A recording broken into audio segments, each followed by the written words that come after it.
Offensive lineman, Mason Graves from St. Jude the Apostle in Baton Rouge, Louisiana. Led by your head coaches. Your head coach, James Shutter. Alongside his assistant coaches, Paul Franklin and Quentin Dixon. And also, from Team North, we have number 9, Aquarian Bell.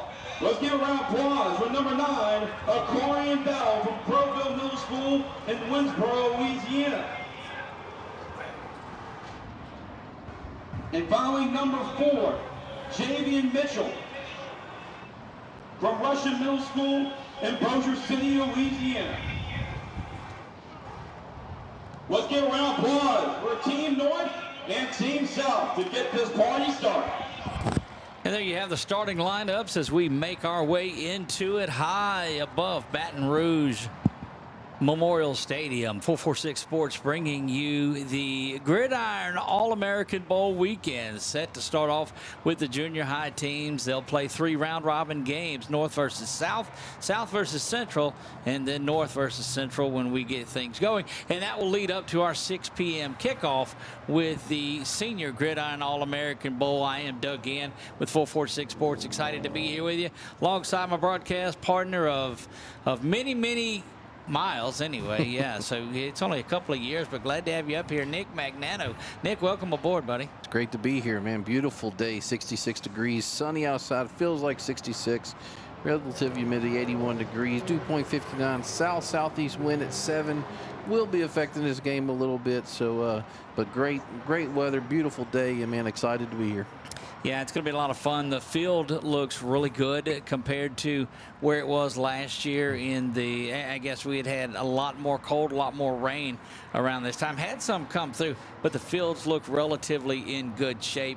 Got down on them a little bit early, and they seem to have drained pretty well. So excited. Don't think that field conditions are going to have any impact on it. A beautiful day for December football, and man, you look out there, Nick, last year we were bundled up in coats and hats and gloves and all of this, and now we're in shorts and just enjoying it. So what a great day for football. Yeah, very. I mean, this is why you live in Louisiana. Right, that's correct. I mean, December 30th, 60 degrees, low, just beautiful weather, man. It's exciting. Two teams today, Doug. The South team, a little more creative on offense. Yes. Going to be a little more, probably not usual. People who watch junior high football probably aren't used to seeing the creativity they have on offense with the 4 wide and everything, with the throwing quarterback, where your North team is kind of conventional, if North football. Yeah, but conventional from high school standards. I don't think they're conventional for junior high. Those dudes, I mean, they would rival a lot of high school offensive lines with the size that Coach James Taylor has on that North team. Yeah, they have some earth movers for sure on the front. 2 big backs, big quarterbacks. So probably look at a lot of running, a lot of movement, from out of the backfield. I'm not saying they won't throw the ball, but like I said, it's going to be more of a traditional junior high, ground and pound type game from what we saw this week. Walked up to one when we got into town on Monday, got out of the car there at the hotel and walked in and handed the keys to the car to a young man there to valet park the car, and full beard, big dude. He says, well, I'm in the junior high game. I was like, well, all right then. But I mean, the size of these guys just really does it. You look over at the Central team that will be along in the next game, and you'll see that there's a lot of size out there too. So the future is what you're seeing today, Nick. These are kids that are going to be in high school next year, making a difference on a lot of these teams around the state. Yeah, and like I said, there's good size, there's good athleticism, great coaching too. That's another thing too that's been good to see out here.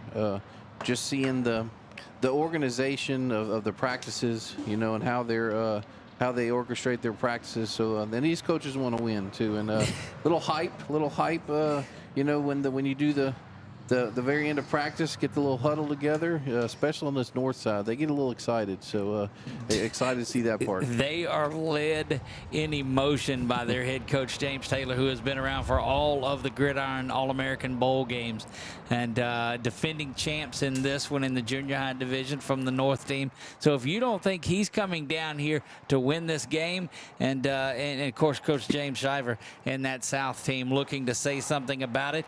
But, of course, they'll do it round robin. And the way that that's going to work is this is one of those things that plays into offense, because if you have teams that finish all 1-1, then the champion is going to be decided, Nick, by not points allowed that a lot of things are, but points scored. And that lets you know these guys are looking to score some points. Boy, these organizers just can't handle the way I like to watch the game, and that's you don't give up points, you win. So why can't we go by the least allowed points? But when they stopped wearing leather helmets, things went away. Sell tickets. That's right. That's what you'd heard a lot of the coaches talk about too. Defense wins championships, but offense sells tickets, and that's what you're going to see. So it's a couple of contrasting styles in this one. Now that Central team will mix it up a little bit too. You'll see them throw the ball around a lot as well, but they'll also get out there. They've got a lot of size along that offensive line. If you think you're in for a game that's it's just 13 and 14-year-old kids, I tell you what, sit back and prepare for this one. Don't forget, we will have the senior All-American Gridiron Bowl coming up. That is set to kick at 6 o'clock. It will be over on our pay-per-view, so you can go to Gridiron Football's Facebook page and find that, or you can go to 446sports.com, and there is a link to it on our website that is on the homepage for it. You just scroll down there and you can set it up there, but they do run it. It helps pay for all of the things that go on during the week here for Andy Bryson and Marcus Randall. And let's talk about some of what the week held for us. We were able to get in on Friday when a lot of the guys did. And Nick, your take on being here the full week? Well, I mean, it's typical really of any camp. Kind of starts off, guys kind of walking around, not because they're not excited, but just trying to figure out what's going on. And then, boy, yesterday, that last practice yesterday it was intense. It was on fire. I mean, these guys, they're putting in their finishing touches. And typical all-star game, I mean, there's going to be some mishaps and stuff because, these guys are used to different offenses, different schemes and all that. But really excited. What was really cool for me to actually see in person, last year I worked one day with you guys and it was fun, last year for that. But what was really good to see over the time is the kids, how they gravitate towards each other. Yep. For example, the first morning at breakfast, you had a couple kids that were sitting by each other because they knew each other. And then this morning you saw groups come in like position. You saw offensive linemen coming in. You saw defensive linemen coming in. Of course, you didn't see some of them coming in at all when we were there because we get there early. But that was that's right. But that was the thing that really caught my attention is how these kids and that's. Sports, people want to say sports is an equalizer because, people from all across the world, all across the country can, all play the game of sports. I think the great thing about sports, okay, is it brings people together. It brings people together for one common cause, and football is that. And, we have guys from Arkansas. We have guys from Alabama. We have guys from Texas. And, the first thing you hear is, somebody says something about Texas, and, boy, they hoop and holler. We have people from Florida. They hoop and holler. But by the end of the day, by the end of the weekend, the Florida guys and the Louisiana guys are on the same team. They're at the same table. That's right. They're all hooping and hollering together. So, so I guess I was a little long-winded on that one, Doug. But, no, it was exciting to see that and to watch these young men, just grow together the past few days. Well, if you'll recall, too, when we had the 7-on-7, and they call it, it's not a 7v7, it's a 7-on-7 where you have 7 former college and NFL players come in and speak to these young men and women, as the case may be. We'll have more of that on in the Senior Bowl game. But the one thing that they talk about is their circle of success and their friendships that have lasted forever. And they meet at ages like this in different walks of life, but they're coming in and staying bonded together through life and holding each other accountable because of football in general is what we're into now, but all sports will do that. But, Nick, you're right. It's just one of those things that brings everybody together. And look, we saw in the 7v7 yesterday in that Senior Bowl, they get fired up, and it didn't take long for folks to realize, look, I'm Team Lions or I'm Team Tigers. We saw it in the junior high. I'm Team North and South and Central. Man, it's going to be a great day of football. The weekend has culminated since Friday. They've been working, and Nick, they went through some battles on day one of practices on there. You got some kids that were fired up and working hard in the first session at 9 o'clock in the morning on Saturday. Come 5 o'clock, boy, they were just, I'm just going to stay in the room. Yeah, and they went 9 to 12, and then came back and went 1 to 4, and that's 6 hours of practice. And now, granted, I mean, the coaches were very respectful of of the players and water the time breaks and time and correct. But you're exactly right. That was intense. They had the backers. They had the backers. In the big cat drill against the running backs. They had the offensive linemen versus defensive linemen. They had the tight ends versus defensive ends. They had receivers versus the DBs and the big cat drill. And so that was a lot of fun to watch. Have some good video of that on our Facebook page and also other social media. But then you get to see, like you're talking about, you get to see what a lot of people call the underwear Olympics, where the 7v7, the 7v7, where you can't touch anybody and do that type of stuff, and that's where the talent showed for the individualism, which was fun to watch as well, because these guys are very talented. You'll notice today, and a lot of these guys, they have offers from schools. There's a couple of commits, 2 or 3 commits out there that, but they're at this game to have that opportunity to get their name and their recognition out there some more. Well, one of the things, too, you talk about that they're learning more than just about football, too, because they did the junior high jersey presentation the night of the 7-on-7. And there's a difference between the 7-on-7 and the 7v7. 7v7 was out on the field. 7-on-7, again, we told you about it. It was that night where the formal college and NFL players were speaking into these young men. And they did a jersey night presentation for the junior high, which meant all of the junior high kids were in attendance. And they're telling them, look, the minute you step onto campus in high school is when you're looking at your grades. Your grades are so important. So they're telling these guys that maybe 10 years ago, 5 years ago, they didn't have the ability to come in and say, look, your grades are important from day one if you expect to go play in college later on. Every speaker, Doug, no matter if coach, former player, parent, everybody that was involved with the organization of this that actually got on a microphone this weekend, the first thing they mentioned, it wasn't team, it wasn't football, it was your grades, because it doesn't matter if you're the best athlete in high school. If you can't make the grades, then you're not going to be able to go to the next level and be a scholastic athlete. We're going to turn it over to our public address announcer. They'll have the pregame prayer. They'll have our national anthem, and we'll be back ready for football right after this. Faith, family, and football. And you notice that faith is first. So I just want to thank Ira Jewett, right here from Baton Rouge, a fellowship of Christian athletes, for talking and inspiring these young men today. And I just want to say, give Ira Jewett a round of applause for leading his men to Christ. This week, 150 kids have stood up and have accepted Jesus Christ, the Lord and Savior Jesus Christ, into their lives. And for that, they are champions of life. So give a round of applause to Ira Jewett for all he does for young men and their progress on their faith journey. Now please rise for prayer by Mr. Ira Jewett. Bow your heads for me, please. Father God, I just want to start by saying thank you.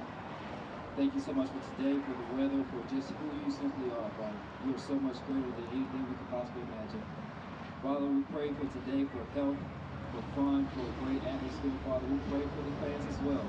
Father, that at this time is time for them to enjoy, for them to be entertained, but more than anything, Father, for us to graciously accept and to see each kid's gift as they show that on the field today. Father, I pray that each kid plays to the best of their ability, and more than anything, they're serving and honoring you.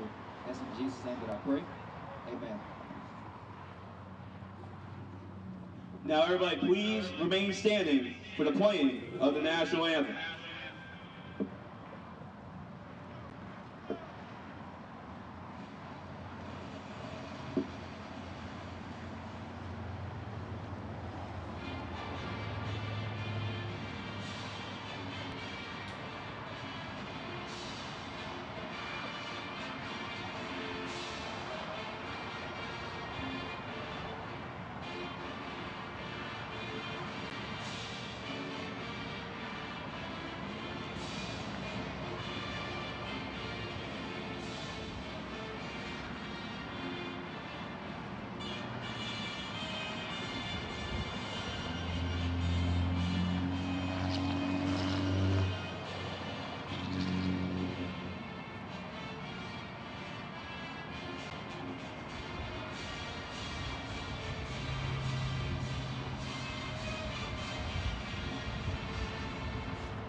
Let's play some football!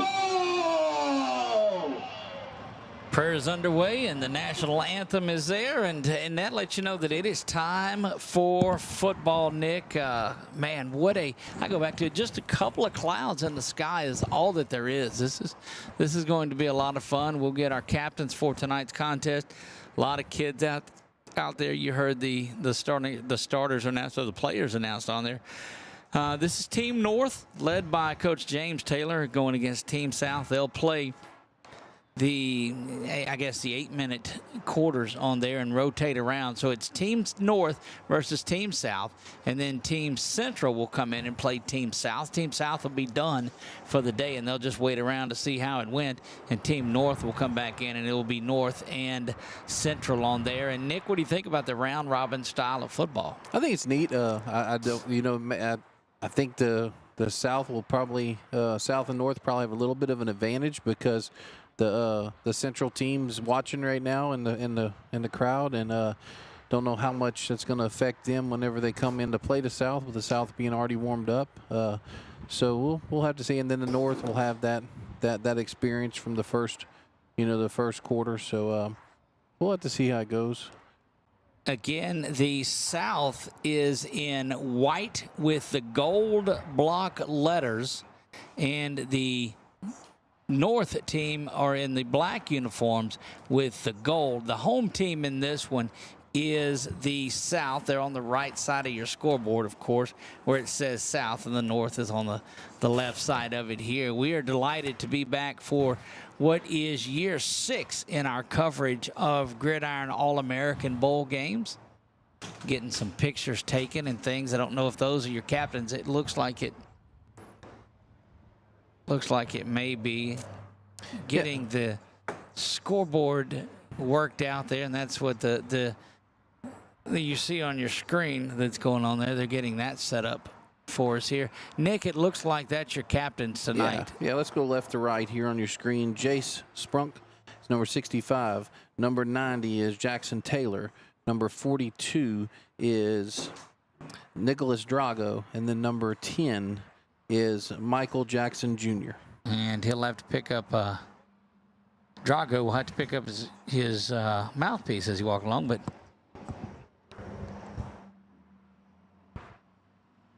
and then on the other side, looks like we have a number 4. Well, maybe not number 4, maybe number 2. There's 2 number 2s, so Fred Edwards. Then trying to see. I see 77's one of them. 77 is Tucker Sturdivant. It's like 73, who is Justin Hernandez.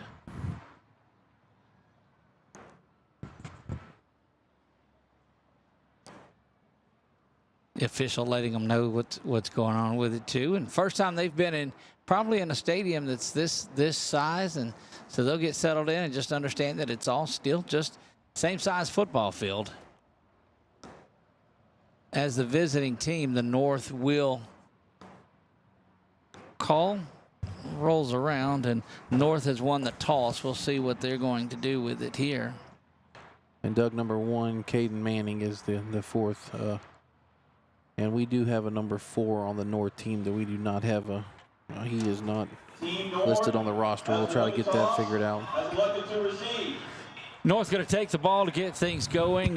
You know that Coach James Taylor out of Richwood, It's a round robin between 3 teams. kind of going over So it's going to be running clock. the layout. The clock will run in this one, 8-minute quarters. 2 timeouts per game.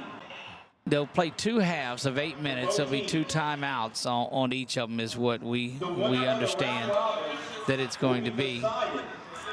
And it'll be record first and most points scored later. So keep that in mind when you wonder why these if somebody's trying to add a touchdown on late. But yeah, we'll go with a running clock here in this one. No kickoff in it, so the North will take the ball from the 35-yard line, Nick, and we'll get ready for some football. We'll see who drops back there at quarterback. Is that 0? Or let's see. Number 1 is quarterback. Number one, that is Caden Manning. Yeah. That will be there. He's got 0 in the backfield with him. That is Ikea's Hooker. So Manning back in the shotgun, and here we go, getting ready for junior high, middle school all-star, all-American football. Manning calls for it. It's a low snap, but he's going to get it. Ball's on the ground. Be good penetration there, but Yeah, Manning handed off to Hooker there for, looks like a loss of 1 yard on that fumble. Big Jackson Taylor from CSAL in Baton Rouge, not sure. But from right here in Baton Rouge came firing through, and that was a slow developing one. Handoff, and then the bobble, and then it went off the ground. And so the North lucky to retain possession of it. 2nd down and 11. And yeah, we have a clock they're going to issues, keep Doug. the clock down on the field is what it looks like, because they're having trouble with the scoreboard up here with the game clock.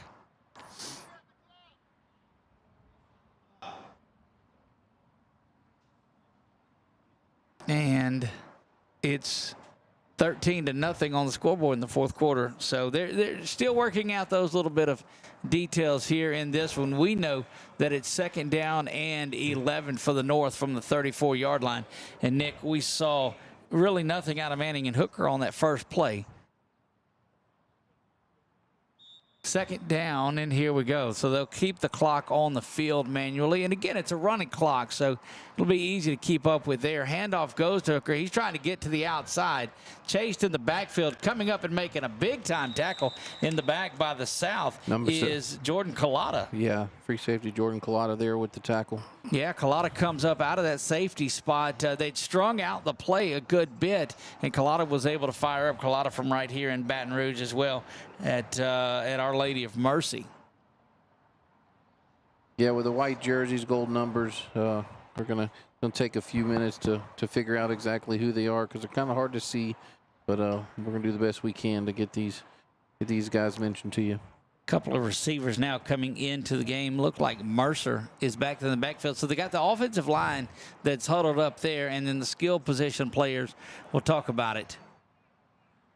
Switch sides, and Hooker goes now to the right side of Manning. Manning switches him back over. 2-by-2 formation. Now again goes back over to the other side of it. Snap is back to Manning. He's a little pump fake and going over the top.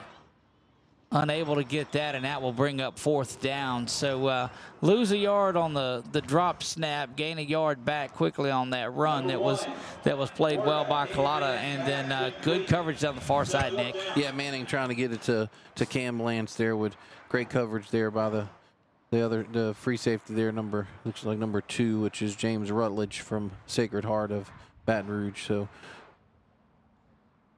it'll be 4th and. Should be 4th and 11 here. They've got 6:50 on the clock and counting, so they've got it set up now.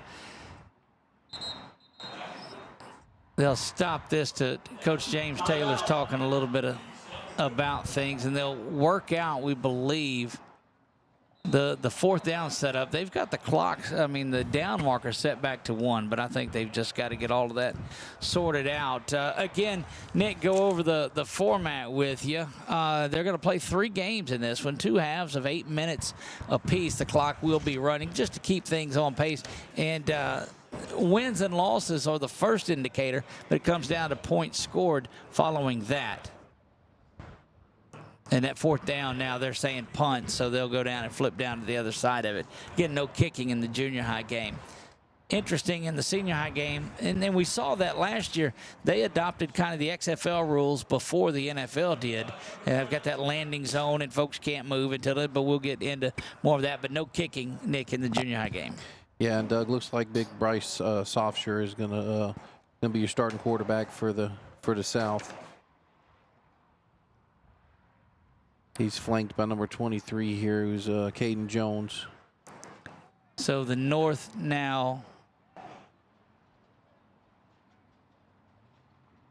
Yep, the South, there it is. And that is, we said, Bryce Shropshire that is in there at quarterback.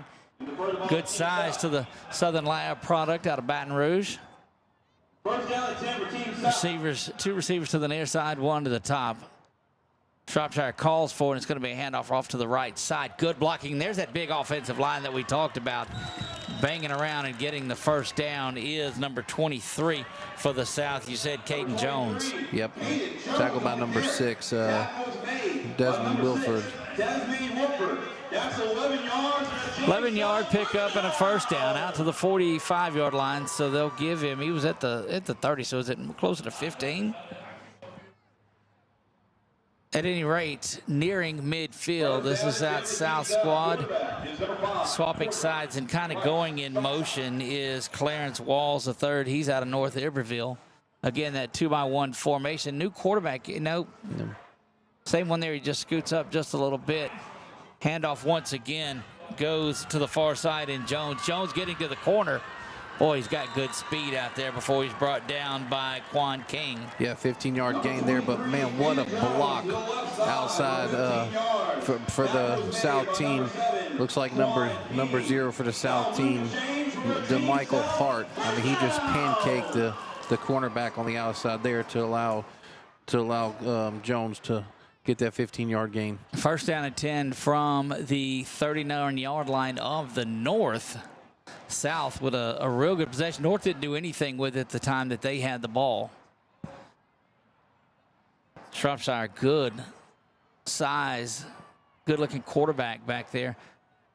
Kind of a staggered stance, steps back, looks over the field. He's going to try to go get him. So that one is picked off. Good work defensively. That is number 4, the one that I don't know we have. He's going far side 45, spins around, and going to be brought down at the 41-yard line. It was an underthrow. Yeah, we'll see if they announce. He did just announce it. Javion Mitchell is number 4 that goes up and gets that pick. And I was just excited about the return that he had after he went up and got it. But chalk that up to an underthrow on it. He had the only position at that point to turn around and go back up and get that one. Yeah, great work by the young man. High point the ball, backpedaled well, and was probably 3 inches shorter than the intended receiver. But like I said, he high pointed the ball there. Manning and Hooker back in there. First down and 10 in plus territory for the North team. They start at the South 42-yard line. Following that INT, we'll see what points off turnovers, if they can ring that up. Snap is back. Handoff goes to Hooker up the middle, and he's going to be dropped for a, well, he's going to pick up, what, 3? Yeah, big 3-yard run behind that massive offensive line. Wow. Well, that's a Crowville connection out of Winsboro, Louisiana there at quarterback and running back. And you start to see the burgundy helmets of the Crowville kids. Yeah. 78 is Spurlock, 77 Studevant, 68 Poole. Trying to find the look at the other two. Get those in just a second. Looks like 74 Lingenfeld. I mean, just big bodied kids up front. Back under center. Kind of an I formation. Handoff still goes to the Goes to the halfback. Off there is Hooker once again. Had a fullback brought in this time. Yeah, 4-yard gain there behind the fullback, number 9, which we'll have to see. Number 9 was Corian Bell, who was added to the roster late, was the lead blocker there. So 3rd and 3 here, Doug. 3rd down and 3. Ball rests at the 35-yard line and trying to get a timeout on the near side. Or he's calling the play. It looked like no, because he wasn't getting down towards the official. There's going to be a keeper that time. Good to get Manning out to the edge. Gets the first down near red zone. He's down to the 22-yard line. And designed quarterback run. It kind of just faked the handoff and spun around on a naked bootleg. Boy, Jock Robichaux, who's a big defensive lineman, also plays offensive line, actually made the tackle on that keeper, brought Manning down. That was a very athletic play for that young man. And look, you'll see a lot of these kids going both ways because the numbers are not. There's one hustling off. He does get off. They're not going to call that. Ball is on the ground once again, and South is going to come up with it. That's the second fumble today, and this one the South is going to get. Yeah, that's number 2. That's James Rutledge from Sacred Heart who recovers that fumble. Boy, back-to-back turnovers in this one as we are a minute and a half to go in this first period. So glad that you've joined us today in this one. If you're new to the program, go up there and give us a follow. If you're watching it on Facebook, if you're over there on YouTube, make sure you subscribe and leave us a comment where you're from and who you're watching on this one. 1st down and 10, Nick, so they'll have to go quick. New quarterback Jordan Collada here. Jordan Collada, we saw him make a tackle defensively. Handoff goes to the left side. Out to the 27, and we'll see who that is running the ball again. Those numbers. Yeah, 4-yard gain there. They said that is number 40. Cohen Foltz out of Ascension Catholic in Donaldsonville. 5-yard. I give him 4 yards. Make it 2nd and 6, Nick. 2 receivers to the near side, 1 to the top for Collada. Handoff goes once again to Foltz. He's going to cut back to the inside. Spun around near a 1st down, but it'll be marked a yard shy of it out to the 32. Yeah, great work there again by Foltz on this right side. Behind, you don't usually see a number 90 offensive lineman, but Jackson Taylor, who plays both ways for the South, makes it short and 3rd and short.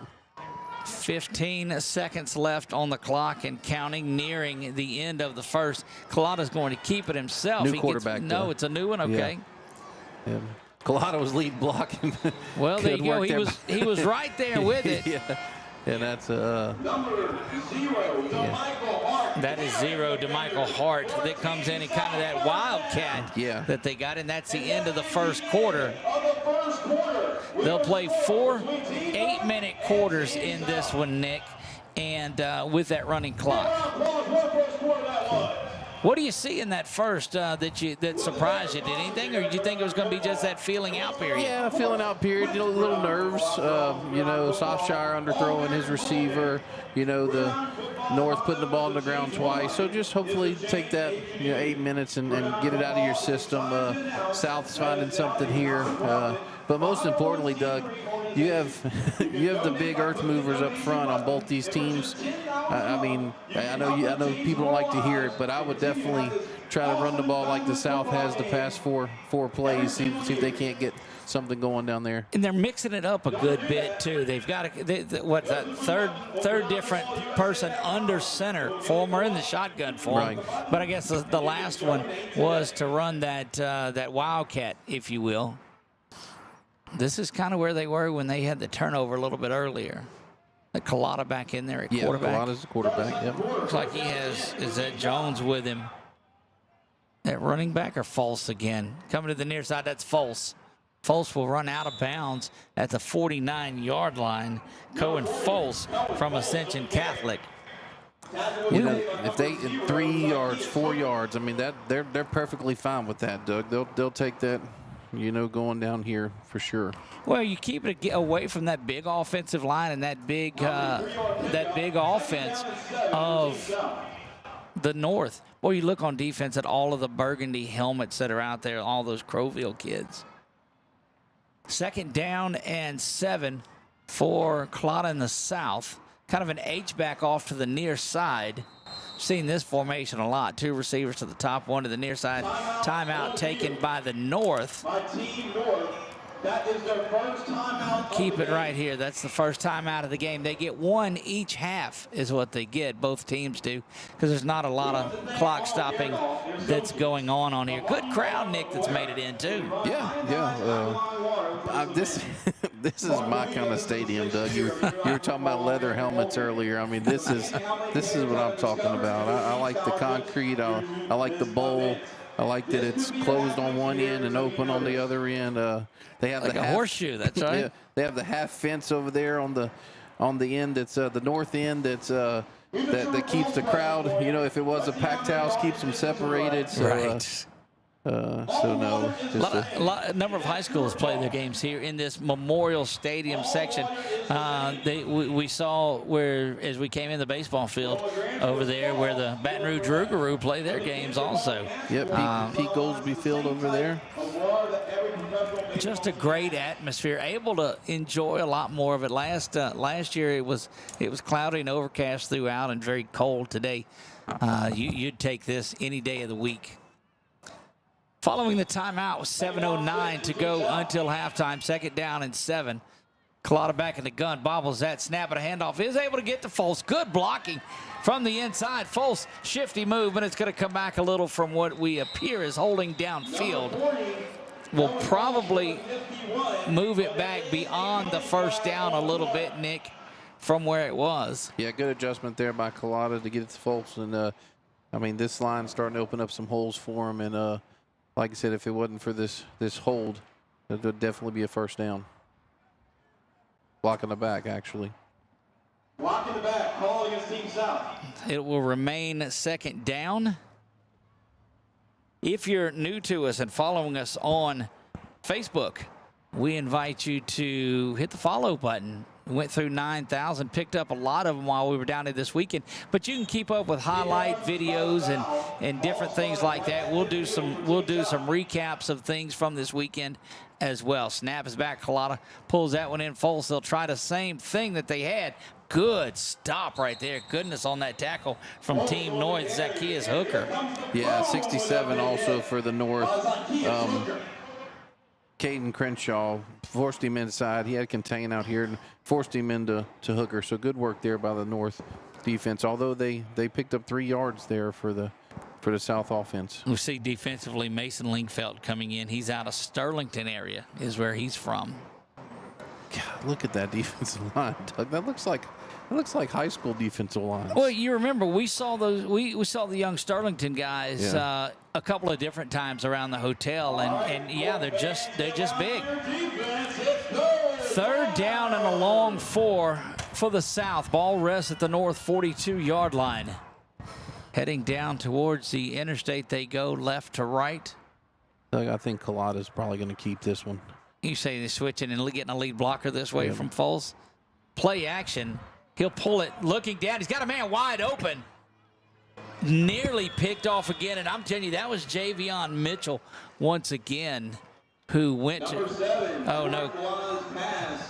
Yeah, Javion Mitchell was the one. Javion Mitchell's the one that went up and went to get that one. He had the INT the first game. Yeah, and Collada had him open, and he's patting himself on the chest, saying it's my bad. I should have put a little more on it, but boy, he was wide open. Michael Jackson Jr. was wide open. Floated it just a little bit there, and again, if you put some zip on it, probably have a touchdown. There's that Wildcat again on 4th down, and they're going to end up losing a couple of yards. And what do you know, Nick? That big defensive line did it. Yeah, Tucker Sturtevant from Sterlington was in the backfield early, so he had to cut back, and number 12, Demarion Thompson, was there from Caldwell Parish to finish it off. And we met both parents from we met the dads from both those young men this week, and they were excited to be here, and was very thankful for the stuff that we were doing and opportunities that they have. Look, is there any wonder that Sterlington is continuing to be the way they are? You see the size of Sturtevant and Lingfeld. They're just some big dudes. And they come out and anchor that offensive line. Look to run the ball to the left side. If you're not running it behind Sturdivant and Linkfield, I don't know what you're doing. They're at left guard and left tackle, respectively.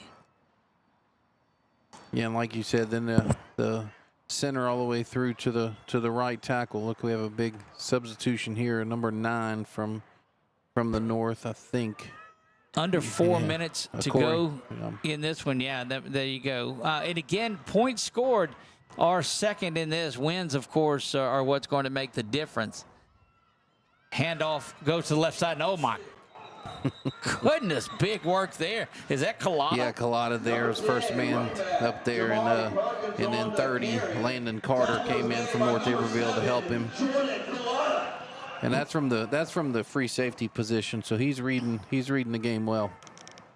That's 2 tackles that we've seen that have been made there. And again, you know, you're reading that because if you come up and get the ball thrown over the top of you, but he's keying to it.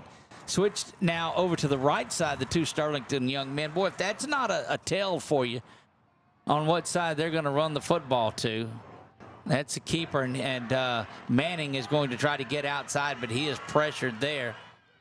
Good block back to the near side. Just nowhere to go on that naked bootleg. No, and 10 from so Michael Jackson Jr. was there to turning back, and then number 30, Landon Carter from North Iberville again, you know, comes in and helps finish it off. So great work there by the South defense for a loss of 3. Look, you key on those 2 black helmets from Sterlington. They switch from right to left depending on what side they're going to run the football to. You know, and the great thing about this so far, Doug, that I've really enjoyed is the fact that you have a quarterback like Manning who, back home, he's taking that 60 yards because he's beating the first guy. That's right. Okay, but with the talent that's on this field, okay, there's more football. There's more scheme that has to be played. It's not just having the 2 or 3 athletes that could just beat you. Doug Gann, Nick Magnano, 446 Sports, bringing you the action today. Excited to be here in Baton Rouge all weekend. Manning calls for it, back to pass. He's going quickly over the top. Got a man open and doesn't. I don't see it. I think the sun is back though to the right.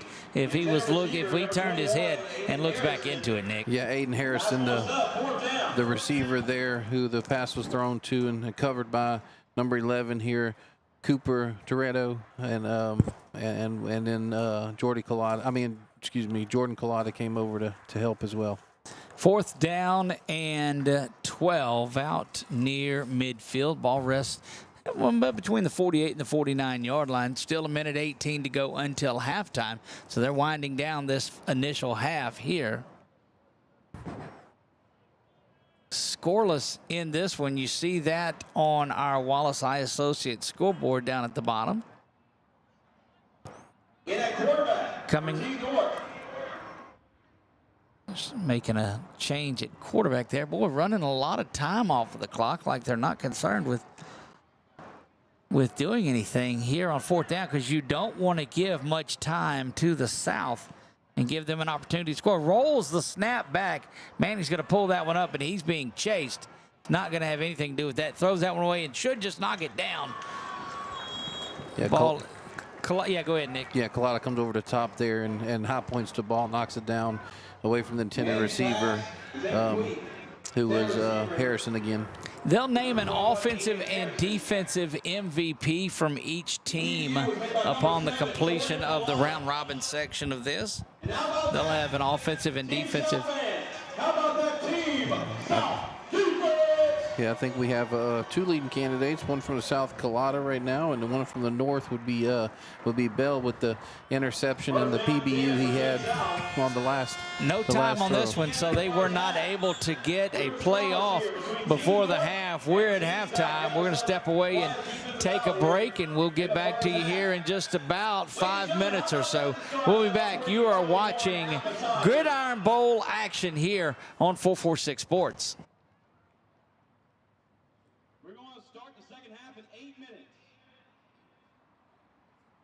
Thank the Baton Rouge Zydeco for being a proud supporter of Gridiron football.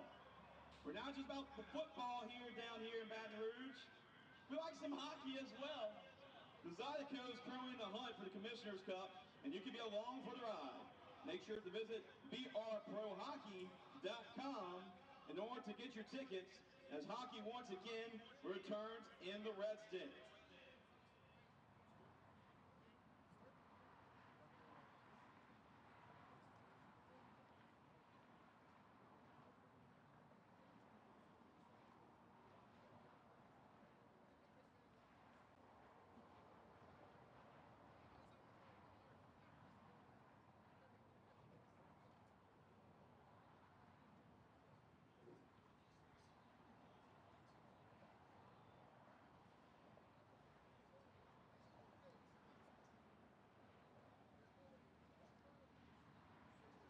We also want to thank 446 Sports, the official broadcast partner of Gridiron football.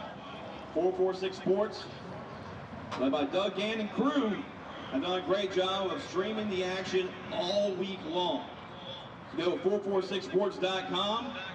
You go to your YouTube channel right now. If you're tired of this guy calling games up here in the press box, you can listen to Doug on the stream, giving play-by-play commentary. Go on your YouTube channel, 446 Sports, and you can watch the game live on your phone. The junior high game is free. All 3 junior high games are free, so you can stream them on YouTube. Go 446 Sports.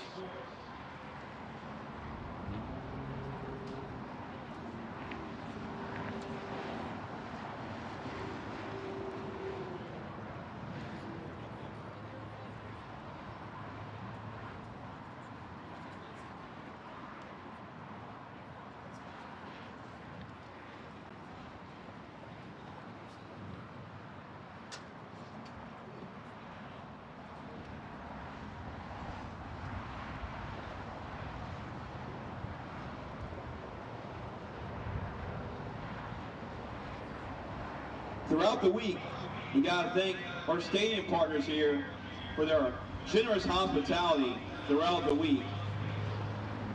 Lamar Dixon Expo Center has done an excellent job of providing practice fields and also rooms for lunch, all of our events throughout the week. So visit LamarDixonExpoCenter.com, the official home of Gridiron football.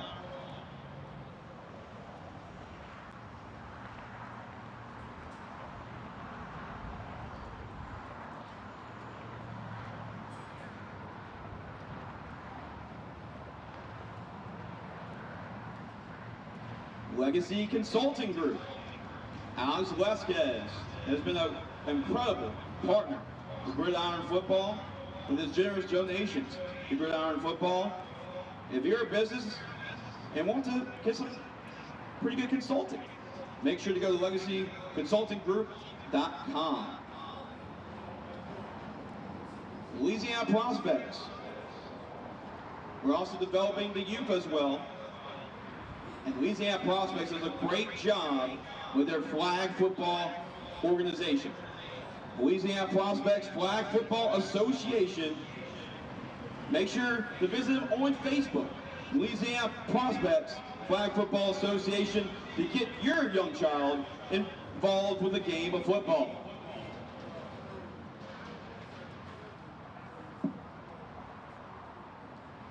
We also want to thank the Beamer Group. Call Emily to learn more. Her phone number is 225-200-9594. Health Canada registered, easy to use, non-invasive, improve microcirculatory blood flow by up to 30%.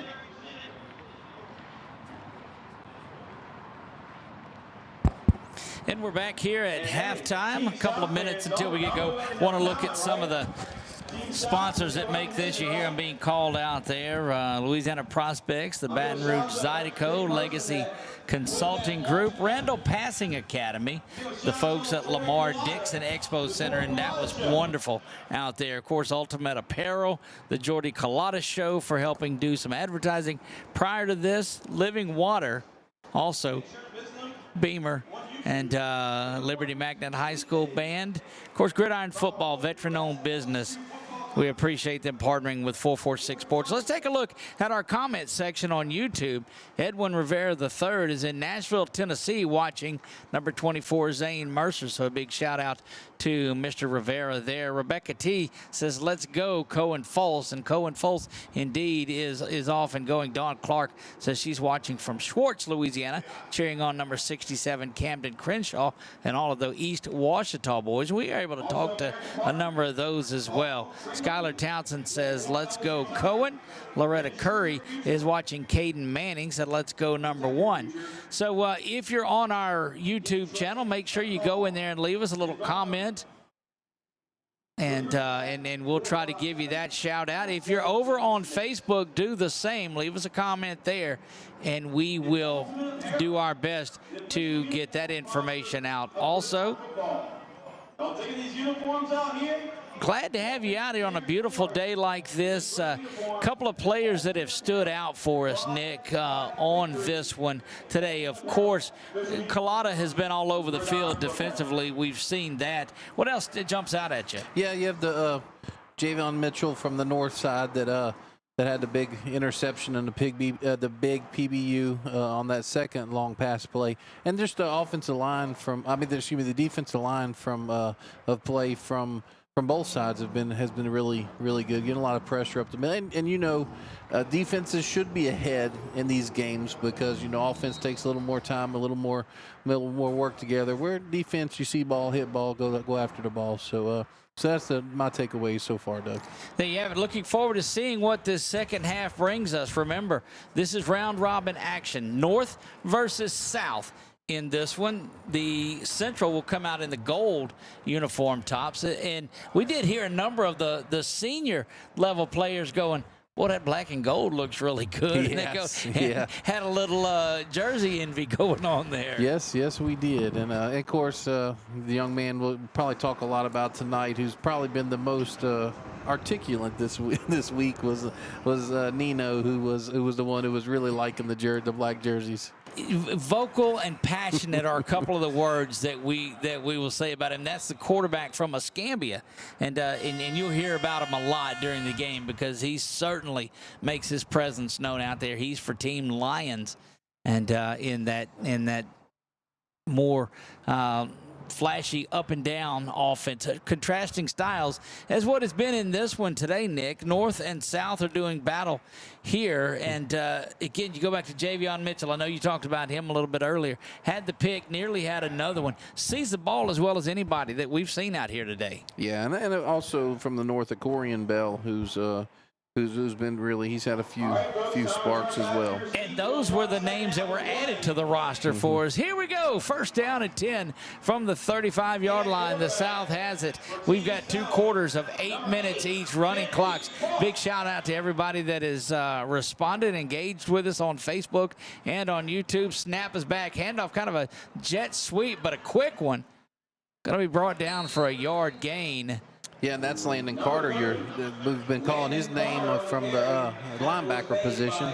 Also have the new quarterback in, Doug, who looks to be number 8, Bentley Sprunk. Number 8 from the South, that's right, is Bentley Sprunk out of Kenner Discovery.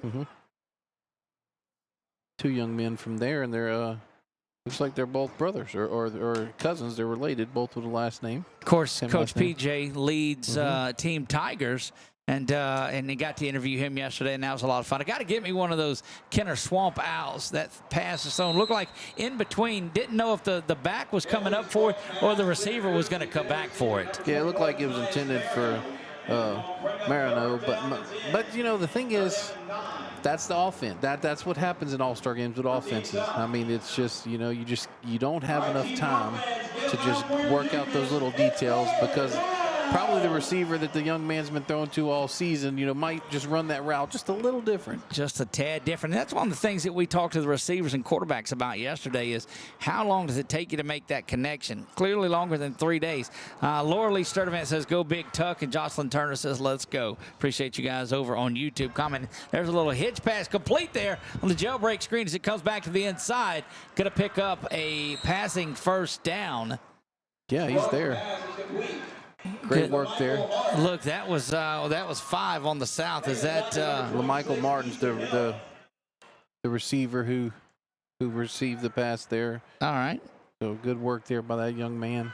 And I mean, he catches that little jailbreak screen, the one that drifts to the inside on there. And boy, that was just all Martin on that one. Sprunk back in the shotgun, calls for it now, going right back in that was picked, and that's going to go to the house. 30 now 20. 10-5, touchdown North. Desmond Wilford. Yeah, Desmond Wilford out of Delhi Middle took that one right in the middle of the quarterback and the receiver and housed that one some 35 yards and a big explosive defensive touchdown, Nick. And you saw that coming from up here, didn't you? Yeah, I mean, that was just one of those where you're going, oh, but yeah, great read there by Wilford. And I don't know who's more hyped, him or Coach JT over there. He is. Well, he's an animated coach for sure. Let me tell you, Doug's going to stand up on this one too. There's not anybody. Well, I got to look at my buddy Coach JT. That was he does like to get excited about it. There's not anybody short of maybe Andy and Marcus that have more passion about this game than Coach JT. James Taylor out of Richwood now. Yeah, he said I've got rings from both these games, the junior high and the high school, and he said, but I want another one. He does. He's got a collection of them. Hustling down the field. There you go. From the 4-yard line, they will go for, I guess it's pushed back. They'll go for 2 here, as is. I mean, it's just a matter of where you put the ball. Yeah, Hooker in the backfield with Mercer. Got the fullback in there with them now, and so a true I formation, 2 to the top side, 1 to the near side. And going to follow that fullback in is Hooker and gets in there for the PAT. 8-0 off of that defensive touchdown, and we saw a lot of turnovers in this one early on. That one's the first one that's paid off, Nick. Yeah, Mercer, number 24, the fullback with the lead block there, allowed Hooker to get in for 2-point conversion. And, man, I like this old school stadium and some old school football, Doug. Put the fullback in I formation. Let's go. Look, you just don't see that at this level. We see a little wing T, maybe some veer coming up. And look, and I'm going to tell you this much. North's playing my kind of football because we used to switch the line as well. We didn't have a left tackle, left guard, right tackle. We had a pro side and a weak side, a strong side and a weak side. And look, this ought to make you happy. In a game that could be decided by total points scored, it's the defense that has the only points in this game. That's right. That's what I'm talking about. Kaladian for the South here. Handoff goes to the near side.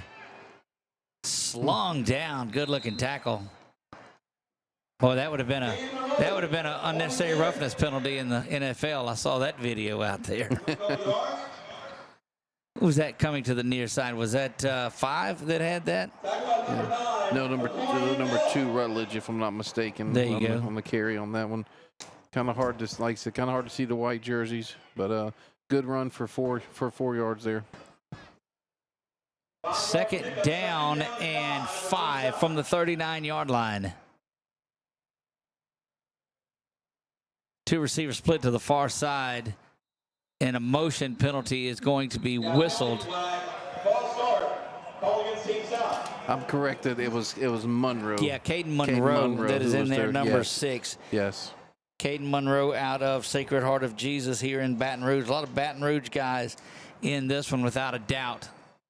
So erase the 5-yard penalty, or the 5-yard gain, make it 2nd down and 10 following the walk-off. Boy, you look at that big defensive line again, waving the flag off, so it'll be 2nd down and 5. That's a case of that. We're not going to call it. Is it Brentley Sprunk that's in? Who's the quarterback? Do we have 3 It looks quarterbacks? Looks like a number 9. It's number 9. So it's But Will, no, that wouldn't be. Will Boudreaux? No, maybe not. No. Collada's in the slot on the Well, we've top seen there. him. We've seen him in a multitude of positions today. Handoff goes right up the middle, but big 77 is Tucker Sturdivant, and my goodness, Big Tuck is right. So Laura Lee Sturdivant on our YouTube page says, "Go Big Tuck, number 77." I'm gonna tell you what, you just gotta account for that young man wherever he is at. Sturdivant and Lingfeld and Coach Doty and that group at the high school there in Sterlington ought to be thrilled with what they have coming up. And that is number 9, Will Boudreaux, in at quarterback, Doug. He is number 9. All right, so you got 2 receivers to the near side, 1 to the top, closest to that visiting side. High snap, but corralled there, and the handoff is going to be made. And I think that Sprunk would have been better off, or Boudreaux would have been better off probably running that one.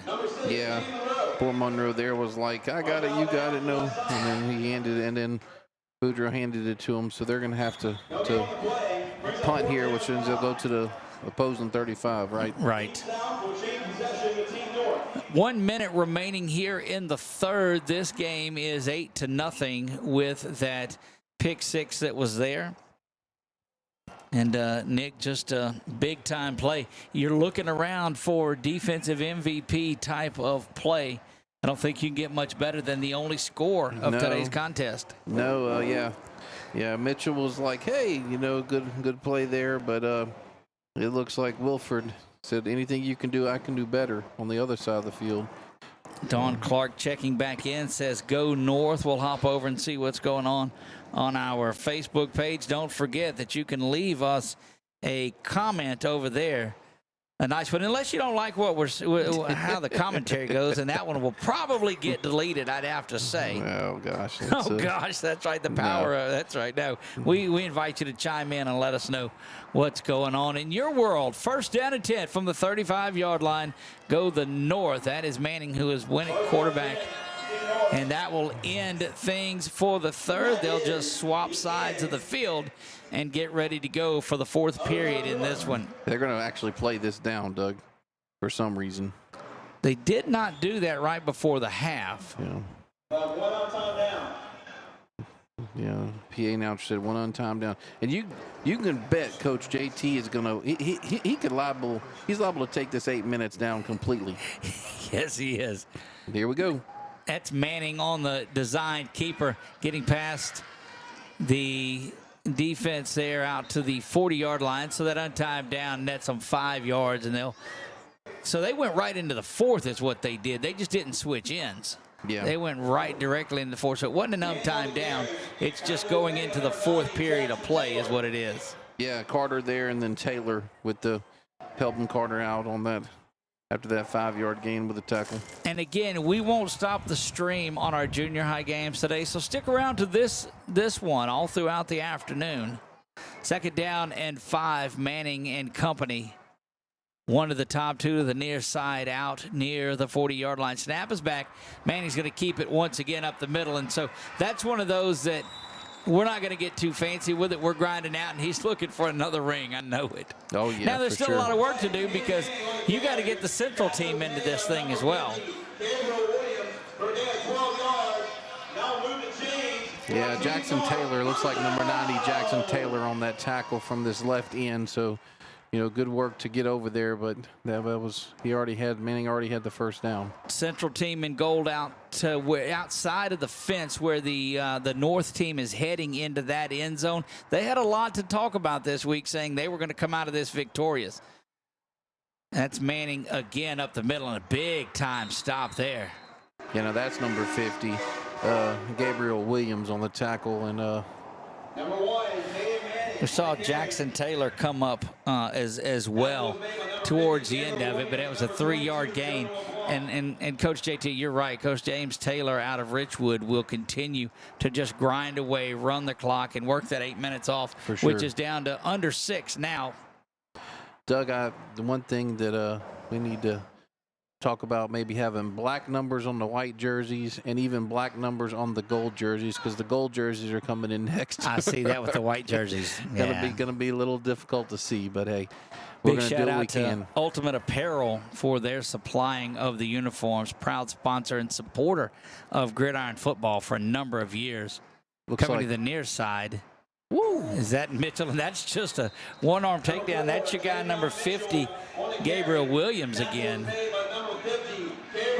On the YouTube chat, you got Jacelyn Turner says, let's go, and Don Clark says, go north. There you go.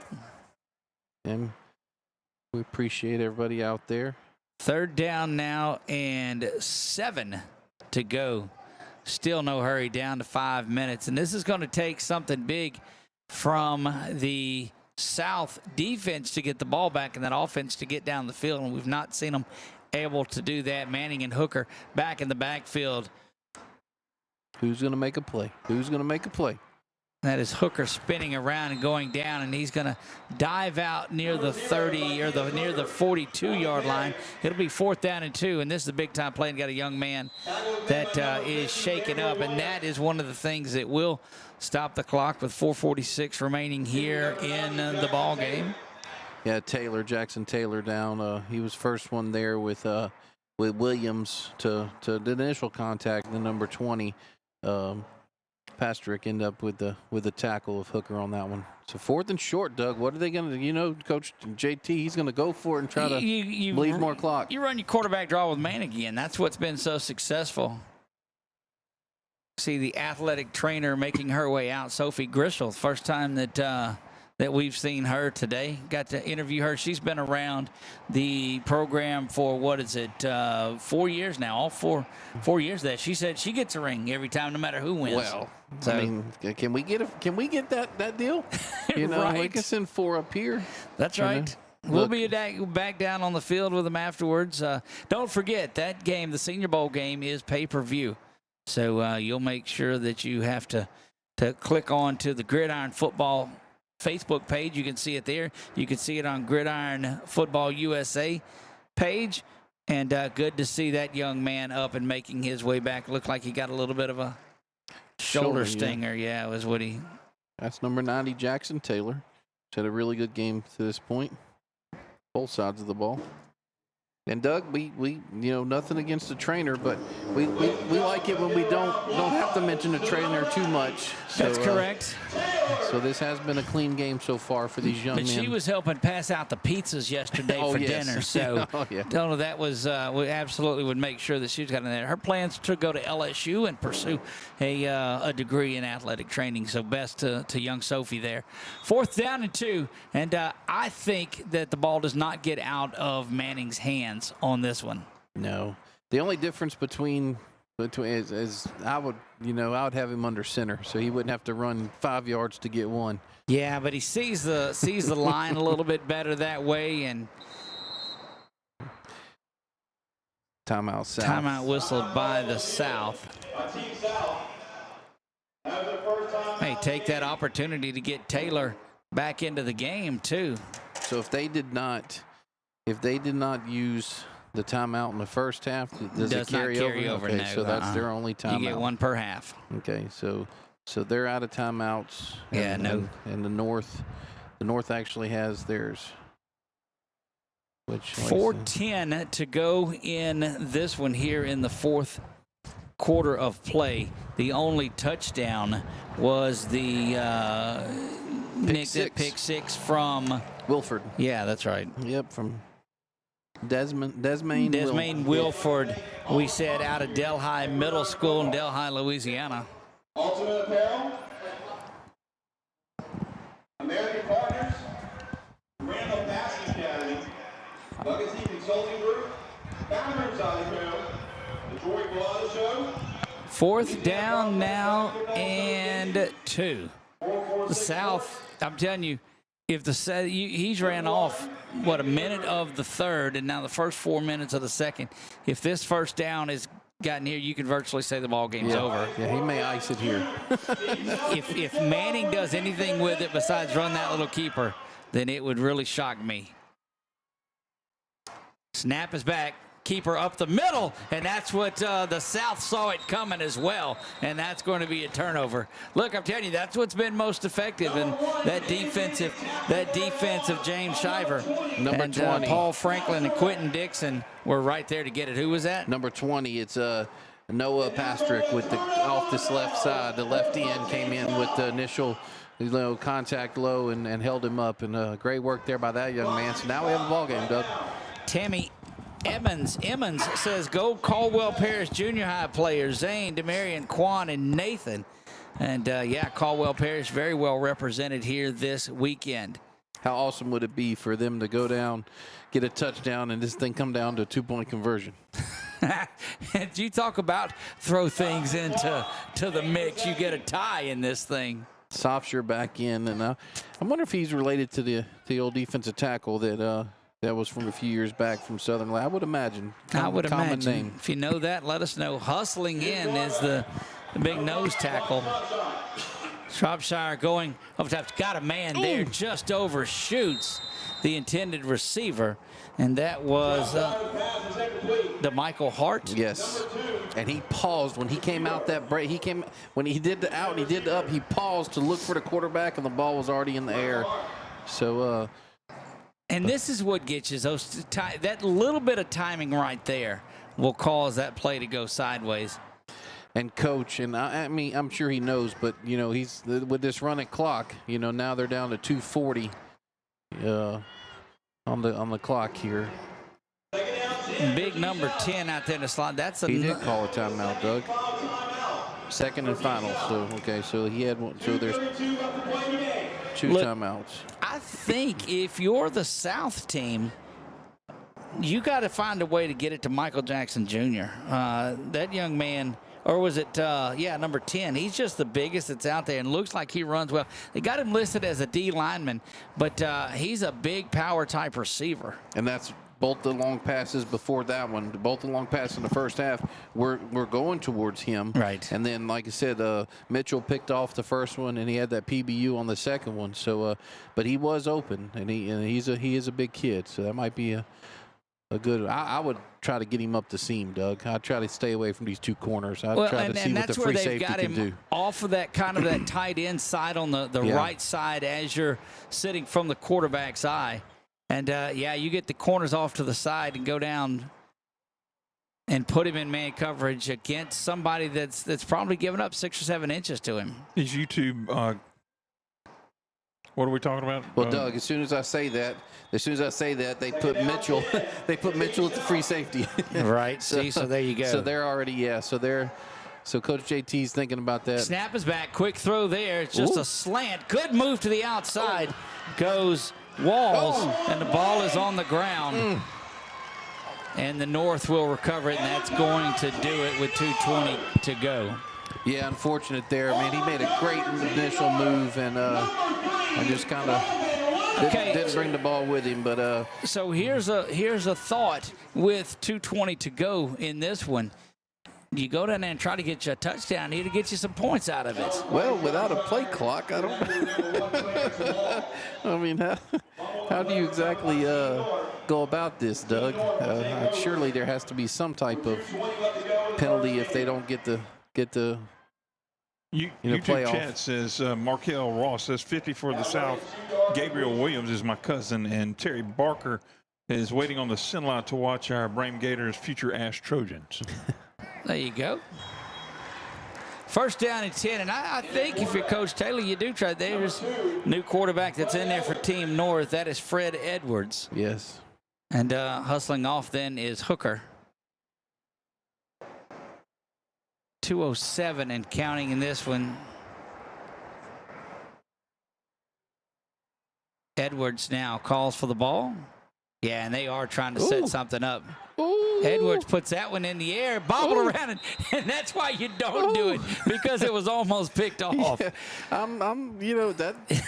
the old school coach in you, that just drives you crazy, doesn't it? Of course, you still have to run a clock with the incompletion, but man, that's a boy. Let's go, Coach JT. You going for it? Nobody can't say you didn't go for it. He's from the school of Doug coaching there. Yes, he must be.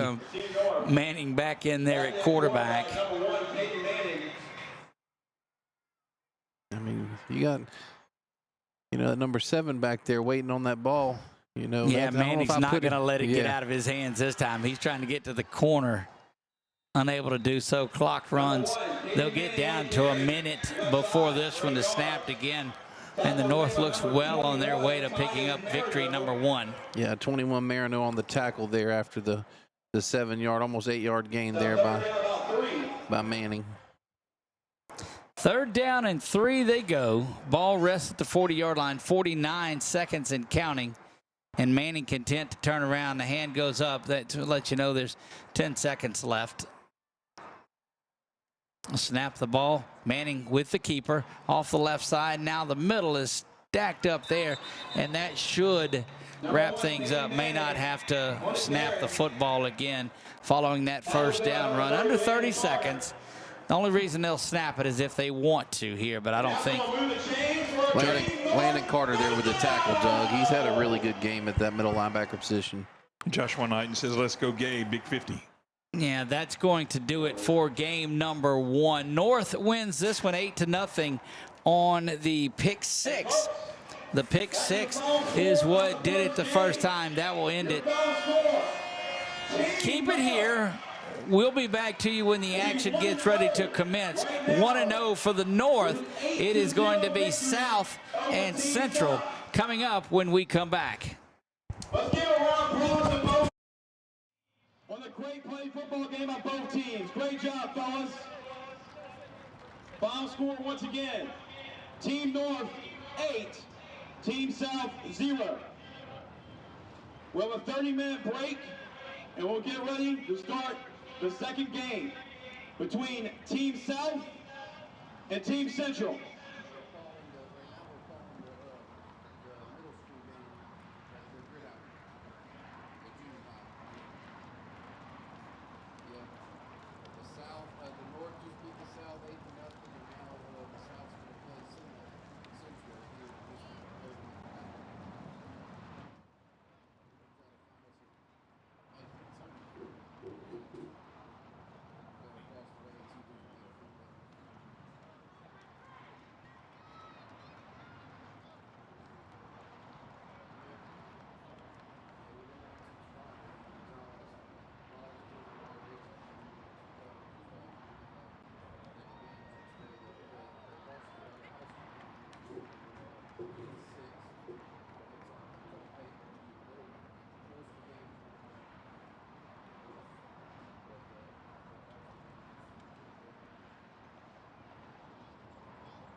Number 75, an offensive lineman from Delta Charter, J. Carter Barron.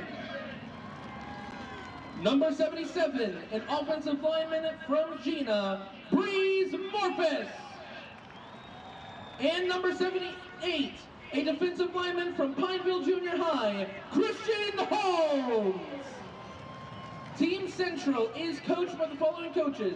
Head coach, Devontae Noeb Scott Sr., Coach James Lucas, Coach Derek Davis Sr., Coach Ricky Tolliver, and Coach KJ Jones.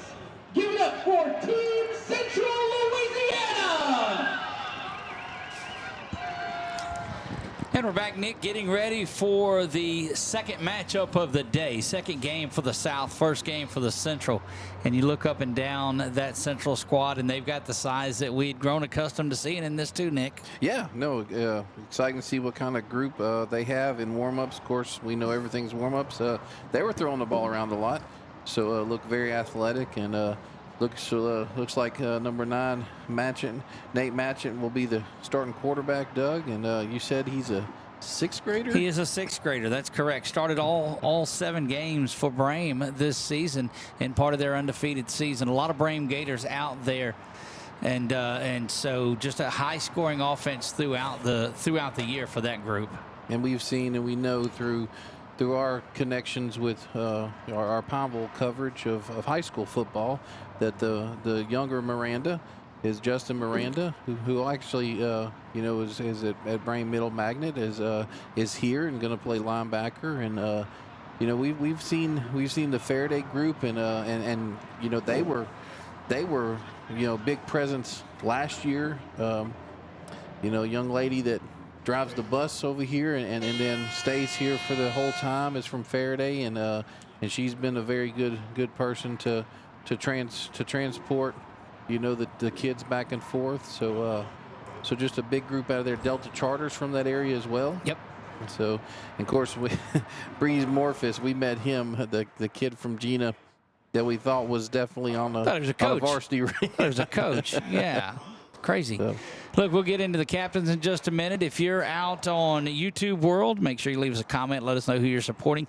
Facebook as well. Constance Johnson tells us that her grandson, Paul Bell Jr., says, go peanut butter. Number 73. Natoya Jackson, go Del High Middle. Jamari P., I'm your number 1 fan. And so we're starting to get those to roll in. Let's go Cohen, and Life with Monty says my cousin there. And so let us know names and numbers of who it is that you're looking for, what your school is that you're representing. Nick, take us through the way this game will go. Yeah, it's 4 8-minute quarters running clock, or that like they did the first game. Have the captains going across, Doug. For the South, we have Weston Mayu.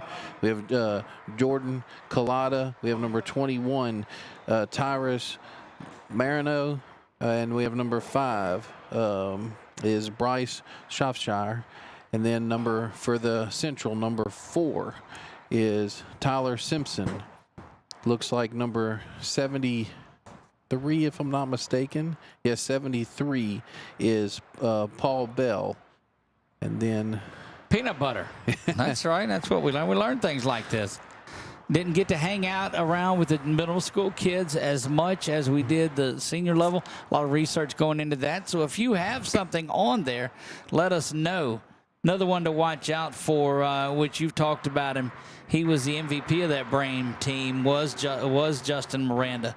So just a lot of explosiveness out of that. And you can see why the coaches from that Central team were so fired up. Yeah, they were excited about this group, and I'm still just in awe of the size of these young men in 8th grade, and the high school coverage, or the varsity coverage and senior coverage that we were talking about. These young men are here to get their name out, so that's why there was more coverage throughout the few days.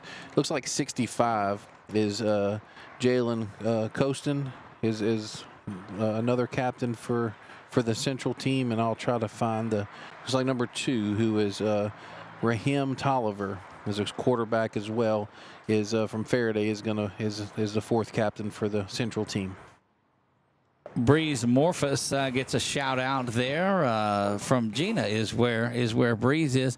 Give you an idea of it too. These three teams, North, Central, and South, will each play 2 games. North will play South and North will play Central. Central plays South and North. And whoever has the best record is deemed the champion. If they're tied, it goes to most points scored, and leading the way right now at 1-0. Off of only 1 game being played is the North, and Coach James Taylor in that group with 8 points. And that was a pick 6, Nick.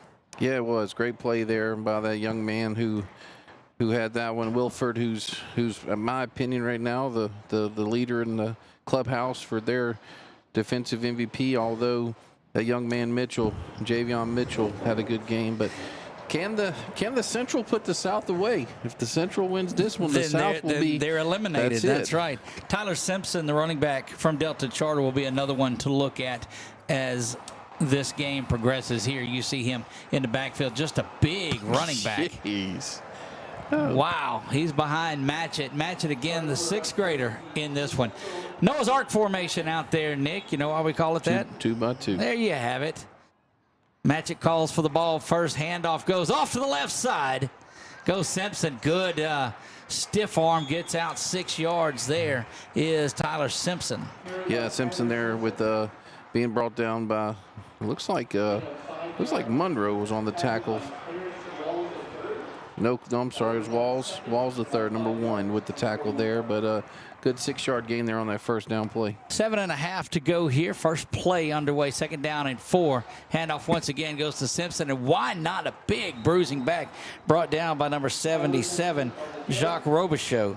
Yeah, 3-yard gain there on the 2nd down, right up the middle behind this big offensive line for the Central team, and short yard, 3 and 1, 3rd and 1 here. They go a lot of tempo like another gold uniform team from that area. Off the left side now, cutting back in. Boy, he's got just good vision. Yeah, he carries the linebacker Landon Carter there from the South for another 6 yards there for a total of 7-yard gain on that play. So first down and 10 for Team Central. They are at the 47-yard line, heading towards that interstate end zone and the scoreboard, away from the horseshoe, the closed area. General Manager Marcus Randall down there visiting with the Central players on the sideline. Snap is back. Matchett throws that one, and it looked like it came out of his hand a little wobbly there. Yeah, the coach looks like Jules Harris. Just, I don't think he was expecting the ball. Coach kind of come on the field, talk to him, saying, "Hey, you gotta expect it to come to you, young man." You know, you look at quarterbacks through the line, they get it and they give that little spin while it's coming back to them, and it just those habits, like what you do at the free throw line when you're dribbling on it. 2nd down and 10. Again, the clock runs at 6 minutes. Snap is back. Simpson's got it left side, just hits the hole with a head of steam, gets another 7 yards. Yeah, big hit there by, I'm trying to see who that was from the South. Oh, it looks like, yeah, it was 10 like, again? Yeah, it looks like it was, no, that was Carter again. So, boy, they're going to get to know each other well this game. Indeed. 3rd down and they give it 3.5. Handoff left side. Boy, just continuing to grind away. It's going to bring up 4th down because he was met right there at the yard marker and driven backwards, and you don't see that too often.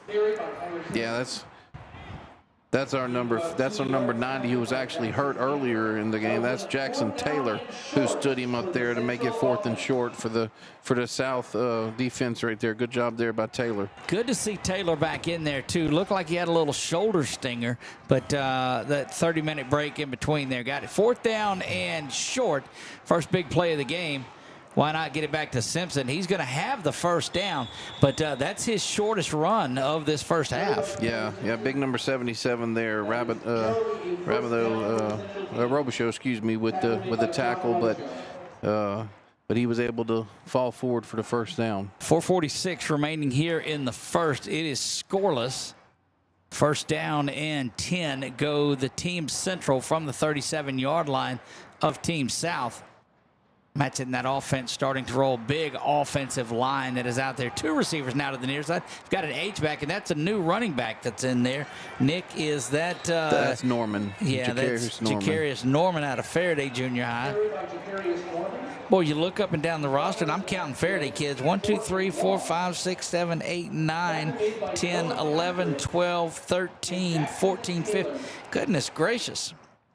I count 16 players off that Faraday roster. Well, but it's Faraday Middle and Delta Charter that are all in the Faraday community. Goodness gracious. Yeah.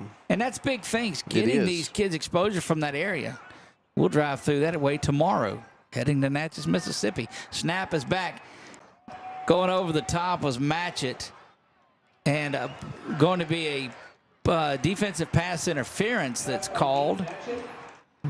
Yeah, it's going to be on to Michael Hart, if I'm not mistaken. On the oh no, it might be Walls. This Walls the third, but I thought it was actually good coverage. Maybe a little contact, but not enough that it would have jeopardized anything. Too. Don't know that I was calling, but see a good job of the receiver working that call a little bit for sure.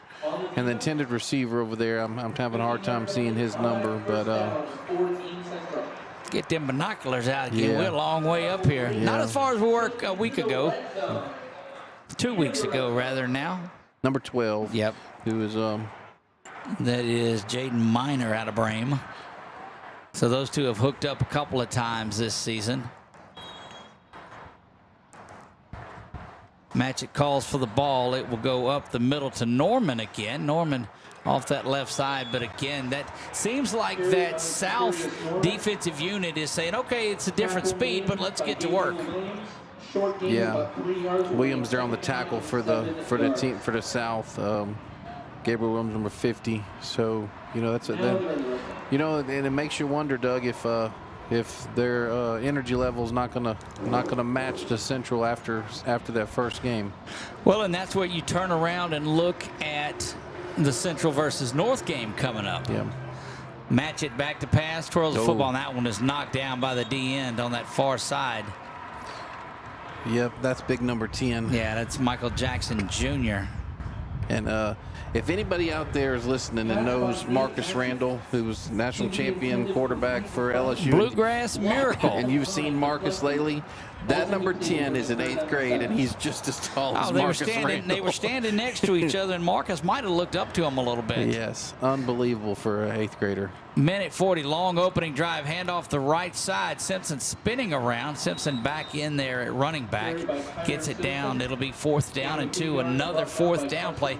But, Nick, they've used up, Brame has, 6.5 minutes of this first drive, of this first period. Yeah, I'll tell you, this South team has to think, man, we just got to get off the field so we can get our offense the ball.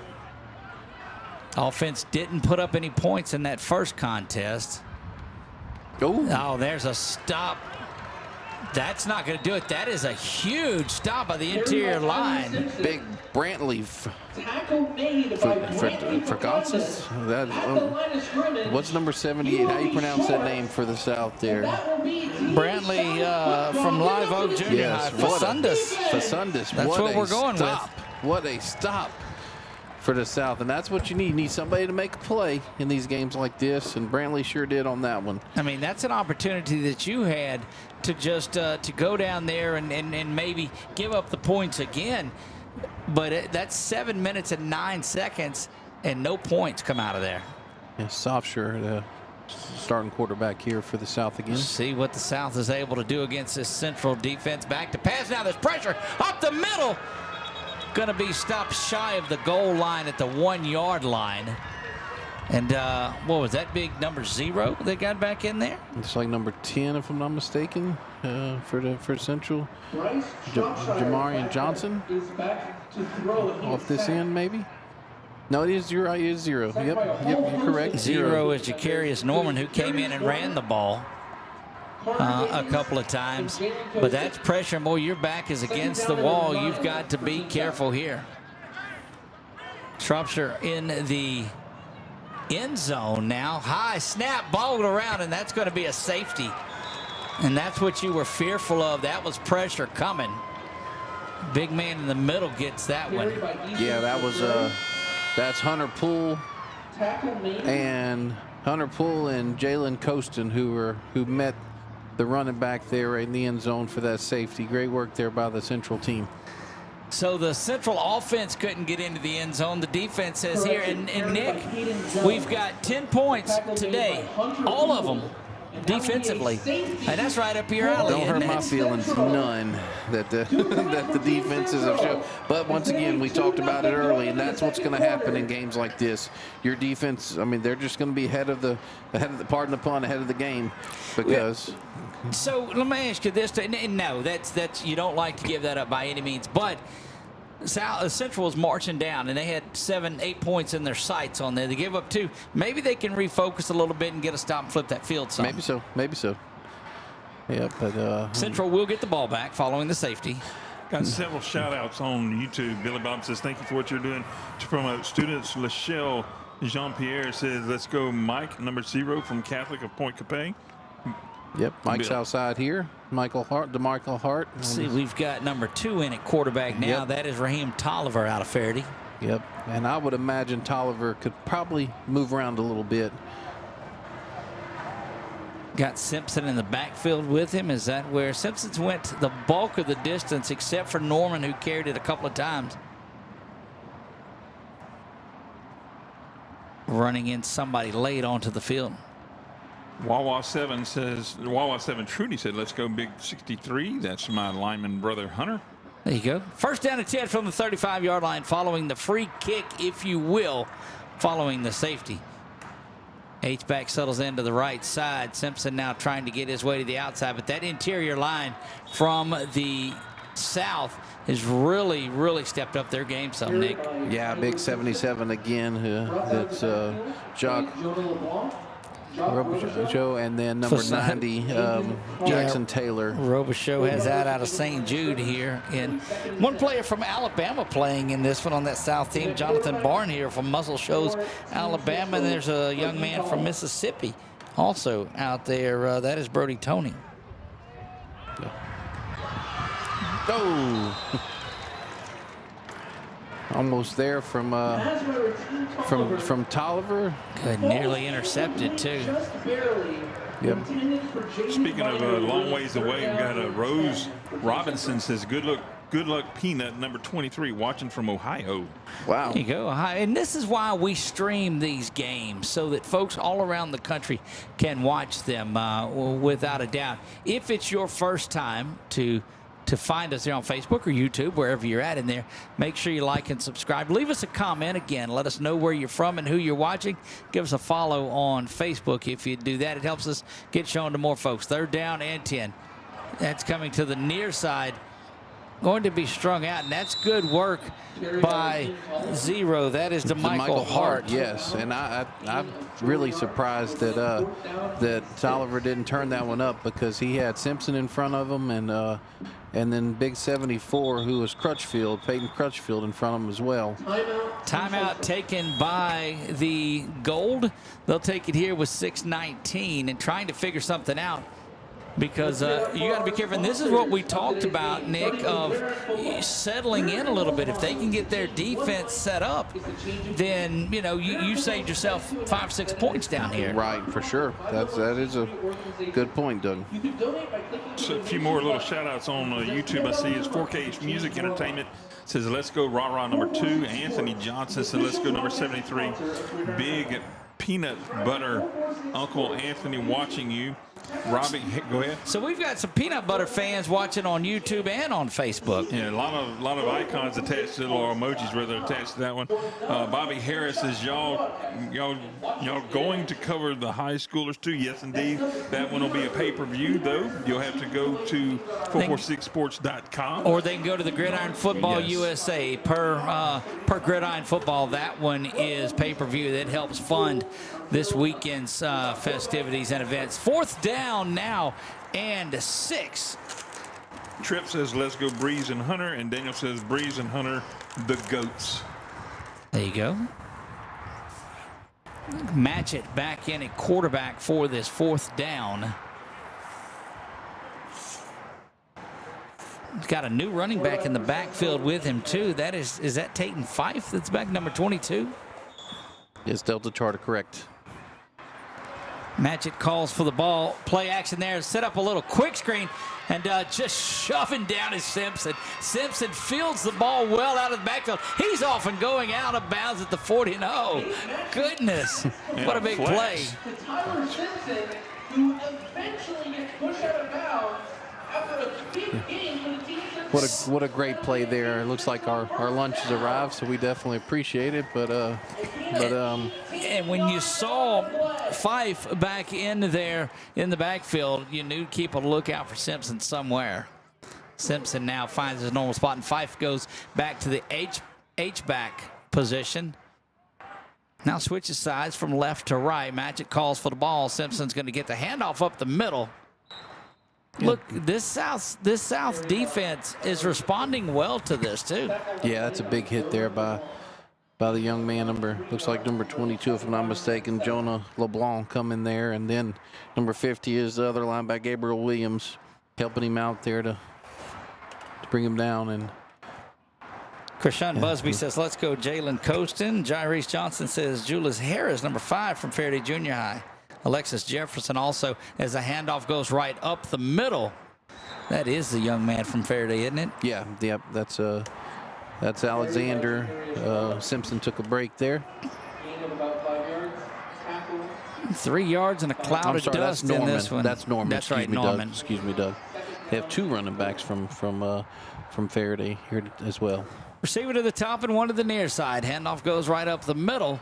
Spinning around is Norman. Boy, Norman impressed defensively as well. You remember that first play from possession. Got that loss. Checking in for the South is Brantley Fasundas from Live Oak. And look, I'm a 90s football player. Faraday was a strong program. Oh, absolutely. And I'm really glad to see. And of course, they made the playoffs in high school this year and had an unfortunate situation with Lake Arthur, to where that game was lost, unfortunately, because of handoff right up the middle and stopped in the backfield. Exactly what happened last time. And that is a huge stop firing through there. Brantley Fasundas out of Live Oak.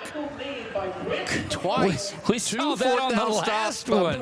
2 4th down stops by Brantley. He's come to play.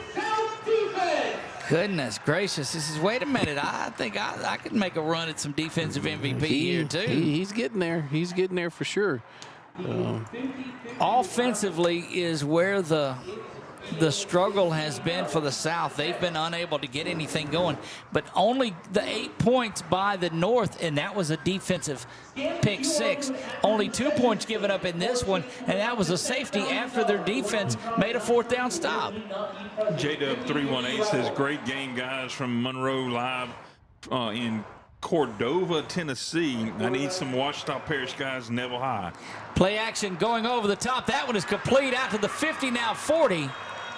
Yep, and that's Collada throwing to number 10, Michael Jackson Jr. for that first down, on first down. Tried to get that connection in that first game and just weren't able to do so. But again, Nick, it was more seam-related and less cornerback. That's right. So big play there by the South. This might be the spark that the South needed in this one. Collada calls for the ball. Play action. He's going to keep this one, go off the right side. Makes a little bit of move before heading out of bounds at 3:26 to go and counting. 5-yard gain off that right side, and that's what they've seen. They've seen that this central defensive line coming up the middle is creating a lot of pressure. So they're either going to pass it real quick or they're going to try to get outside. And that's been effective on this drive. By far their best drive of the morning and afternoon. 3 minutes to go. Nick, what do you have? Oh, I thought you had there. All right. 2nd down and 5. Collada going over this time. He's got a man wide open. It is bobbling in and out of the hands of DeMichael Hart. And yeah, that was a great play call. Great route. Just didn't finish it off. But man, it's 2 minutes 40 seconds left in this second quarter. You'll get another chance, young man. Michelle Alexander says, way to go, Gabriel Williams, number 50. Kinley says, let's go Hunters, number 63, watching from Gina, Louisiana. Bobby Harris says, how much is going to be to watch? You have to go on there and check, buddy. I'm not for certain how much. $20 for the pay-per-view. $20, and you can, just Right there. Snap is back. Handoff comes to the near side on 3rd down. Cutting back the other direction and now knifing through for a 1st down. That's going false with the creative run there to get the 1st down. So the South moving the chains. We saw him run the ball very well in that first game against the North. 2-0 in this one, but the South gathering some momentum, trying to get their first points on the board today. Defense has played so good, have yet to give up a point. Snap is back now. Big pressure off the far end, but able to get out of his Collada. Collada's going to get face mask, and that's going to be a big 1st down. Yeah, unfortunately there, 63, Hunter Poole end up with the face mask. Good to see. Good to see Collada be able to hop right back up to it, too, because he got twisted around pretty good. Yeah, he's kind of limping on that right leg. And this is going to put the South down into the red zone here. All the way down to the South 14-yard line. 13 and a half, right in the middle. Yeah, and it's unfortunate for the Central team because, I mean, you have him for a loss of about 5, and of course, you bring him down with a face mask. I mean, that's definitely gonna be a foul. But it was the good work of Collada going back and forth, running around that caused some misdirection defensively. Collada back to pass now again. He's throwing this one in and out of the hands, looking for number 3, which is Carson Nichols out of U-High. Yeah, had him beat on a little post route and just, just couldn't quite. I don't know if these guys are just not using. Well, Hart had made the run, but that's three passes today that the receivers just don't look like they're used to the ball coming to them. Right. Now the Hart pass, he was there. Unfortunately, he didn't make the catch, but that's the second one in this game that they just didn't quite think that the ball was going to be there. 1:28 to go. Good pressure, but again, Collada able to duck out of that one and just flips it over, but it's going to come back. Penalty flag comes down at the end of that. Ineligible player downfield is what believe we will see. Okay. Yeah, because it definitely was a legal forward pass, but yeah. Well, 2 things were in question there. Did Collada go over the line of scrimmage? No, he didn't. No. Was an offensive lineman downfield? Yes, in that particular case. Yeah, because that offensive lineman, he's taught that, man, once he sees his quarterback scrambling, he's going to go hit somebody. Right. But I'm telling you, that was great quarterback play creative, out of yes. Jordan Collada to come up there and just Tebow that thing, jump up there and flip it over. Yeah. Good work. Kind of Johnny Manziel-ish as well. 2nd down and 15. South has to get all the way down to the 4, but a timeout will be called by the gold-clad team from Central. From the central portion of the state, and they call that with 1:09. Coming up at halftime, Nick, we have halftime. Lunch. That's it. That too, yes. Don't forget, we're a game and a half into this one, a game and a half to go. You should see the things kick off around 5:30 or so for that Senior Bowl game. Coming up next is the North and the Central. Boy, this could set up for an interesting matchup if the South comes back and wins this game. That's going to put a lot of pressure on that next game. Yeah, I was kind of, to be honest with you, I was like, yeah, why are they doing this setup? But it's actually pretty cool. Well, and the running clock keeps things moving also. Well, and it just goes to show how they've created the excitement for this, because last year, I mean, two middle school teams, it was kind of hard to find the numbers. Now you have three schools, or three different teams, and the numbers have been phenomenal. Look, there's a great crowd over there for this junior high game. Got a number of folks that are watching along on YouTube with us. And if you want to watch that Senior Bowl game, of course, it is pay-per-view. This one and the next one are free. You're seeing it right. It's 2-0. 2nd down, 15. Have to get to the 4-yard line. Good old soccer match. It's an oxymoron. Collada scrambling, being pressured, ducks inside, good blocks to the 10. And what a move, drop down at the 10-yard line. Coming up, making a play defensively, 27. Yeah, that's 27 is Tylen Bailey. Yes. So Collada runs 20 yards to get 8 yards, but It that's makes now it's 3rd and manageable. Yeah, that's right. To make it 3rd and manageable, that's correct. Looks like 3rd and 6 here for the South group. Don't see the field goal kicker warming up, so this is right. I don't know if they brought territory. one. 2 down territory. Speaking of field goal kickers, there's a handoff up the middle, going to be pushed forward for the first down. The tackle tackled forward, and that will make it 1st down and goal from the 4-yard line. First ever female player in the Gridiron All-American Bowl is a kicker. She is out of Escambia, Pensacola, Florida. Morgan Whitecliff.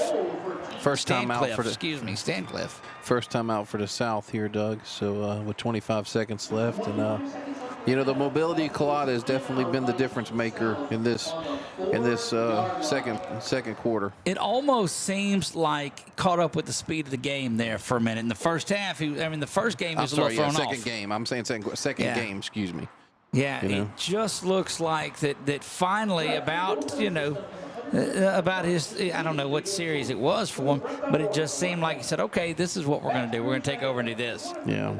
And that makes, and once again, the feeling out of, of how we're going to play, what this is going to be like, what the competition's going to be, because most of these young men have played against people they know, in football. I know there's some travel, but, there's not that much in this age of football. Here it is, 1st down and goal from the 4-yard line, 25 seconds to go until halftime. Running someone on late is Team South. That's Brody Tony. Tony now will come back off the field. A lot of confusion out there, but not another timeout to go. Yeah, they took Nichols off for Tony. Took a wide receiver off for an extra lineman. So watch for the big run and getting everybody shifted in here, and officials are like, I don't know, start the clock. That's fine. Start the play clock. Start something. Big tight formation. Yeah, it's going to be a offsides. Big 65 was firing through there. That's Jalen Costin, who came in and anticipated the snap count. The South has one more timeout. Okay. So with the running clock, if they don't get in here, they're going to have to either be quick or call that second timeout. I wonder if they try to pop out a pass here with number 90 on this tight end position here. Oh, you got to be careful. They've had one pick six. There's a snap back, direct snap to the running back out of the Wildcat. The first touchdown of the day for Team South is DeMichael Hart out of Catholic Point Capee in New Roads. Yep, takes a 6-2 lead here. I'm going to go for 2 on this one. Went off that right side where they had the extra 2 players in the backfield to lead block there for DeMichael. We are just about 6 quarters into this, and that is the very first offensive touchdown of the afternoon. Snap is back there. Same play, same result, just off the left side. And it is 8-2 now in this one. So they tie for the lead in points with the North. But, boy, that's going to set up some interesting football. You have a lot of football to go. Please tell me you're not getting your phone to do the math. I'm not already doing that, I'm messing no. with you. I'm messing with you. So I didn't carry the one or any of that. A Common Core got me. Here we go. I think the South, let's see if the South puts the ball in the air. Might be a good opportunity for, the Central. Might be a good opportunity for the South to see about taking one back. You got to make a shot at it, I believe. I mean, they are this offensive unit is used to getting the ball down the field.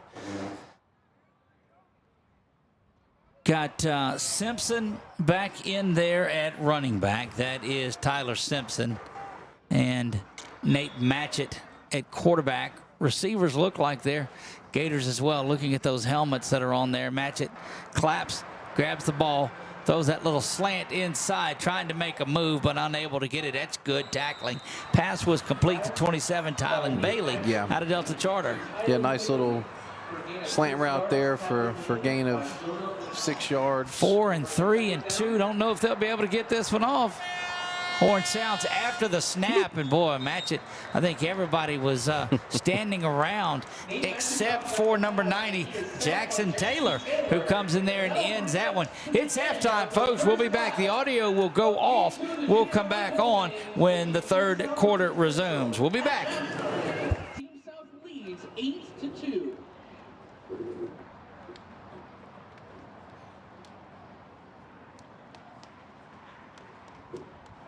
I'd like to remind you of the 50-50 raffle, where you have a chance to win up to $10,000.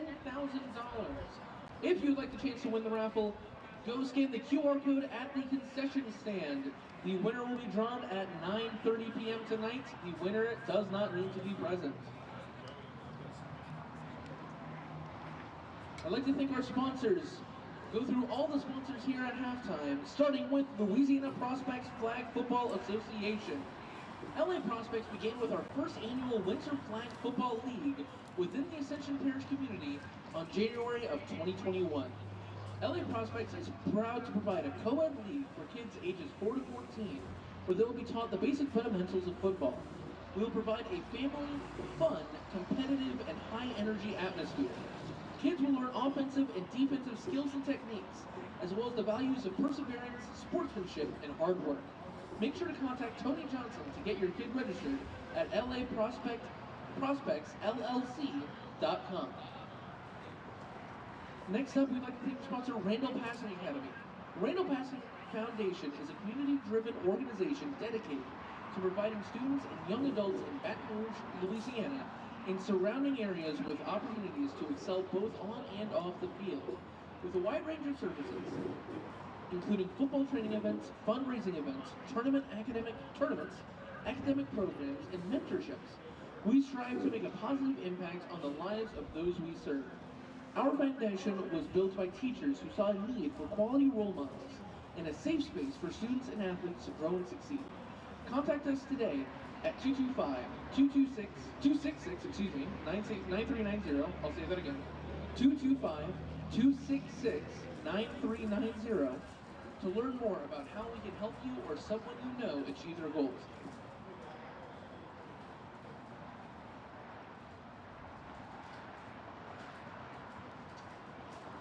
The Jordy Collada Show. Watch the Jordy Collada Show live Monday through Friday from 7 to 9 a.m., where we discuss all things LSU, Saints, Pelicans, and more. Follow us on YouTube and Facebook, where our growing community chats live during the show. Ultimate Apparel. We are a company that produces fantastic apparel. We are a veteran-owned manufacturer that produces phenomenal clothing.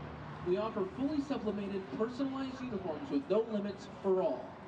We create uniforms and apparel for youth and adults at a reasonable rate for any sport, business, or location.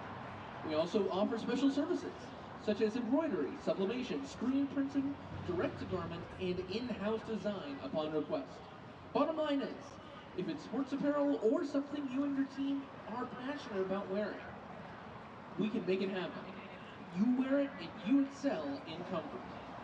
Ultimate Apparel LLC is a proud Louisiana Gridiron football sponsor. Lamar Dixon Expo Center. The purpose of the Expo Center is to provide the community with a multi-use events facility with an emphasis on equestrian and 4-H activities, which can be used as a resource for economic development. Our aim is to attract diverse entertainment to the community in a safe, user-friendly environment. Make sure to go to LamarDixonExpoCenter.com for more. Lamar Dixon, the official home of Gridiron football events. We'd also like to thank Arnold Kerdolf and Associates, a marketing arm of Valera, for providing ionized alkaline water for this event.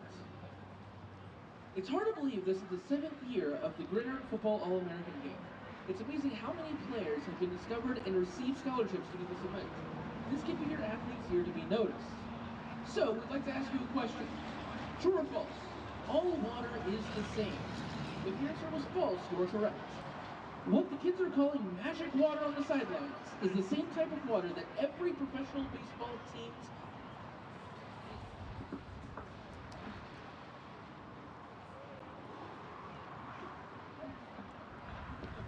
what every professional baseball team uses.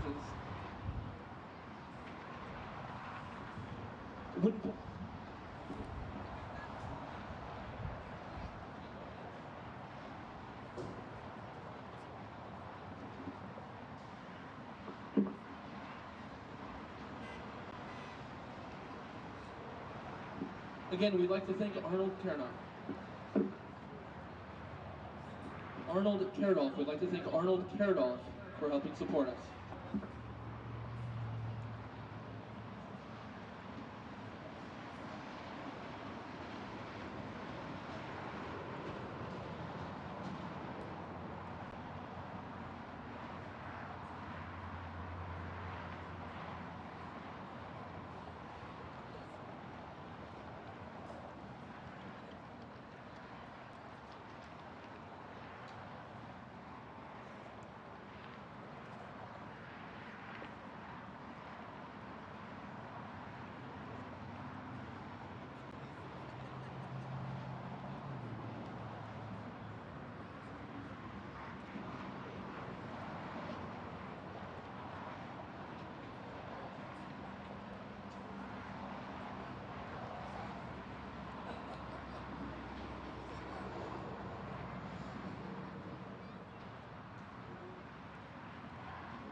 Halftime horn sounds, and we are back to action here. 8-2 in this one, and Nick, one offensive touchdown on the day, and that came right before the buzzer at halftime.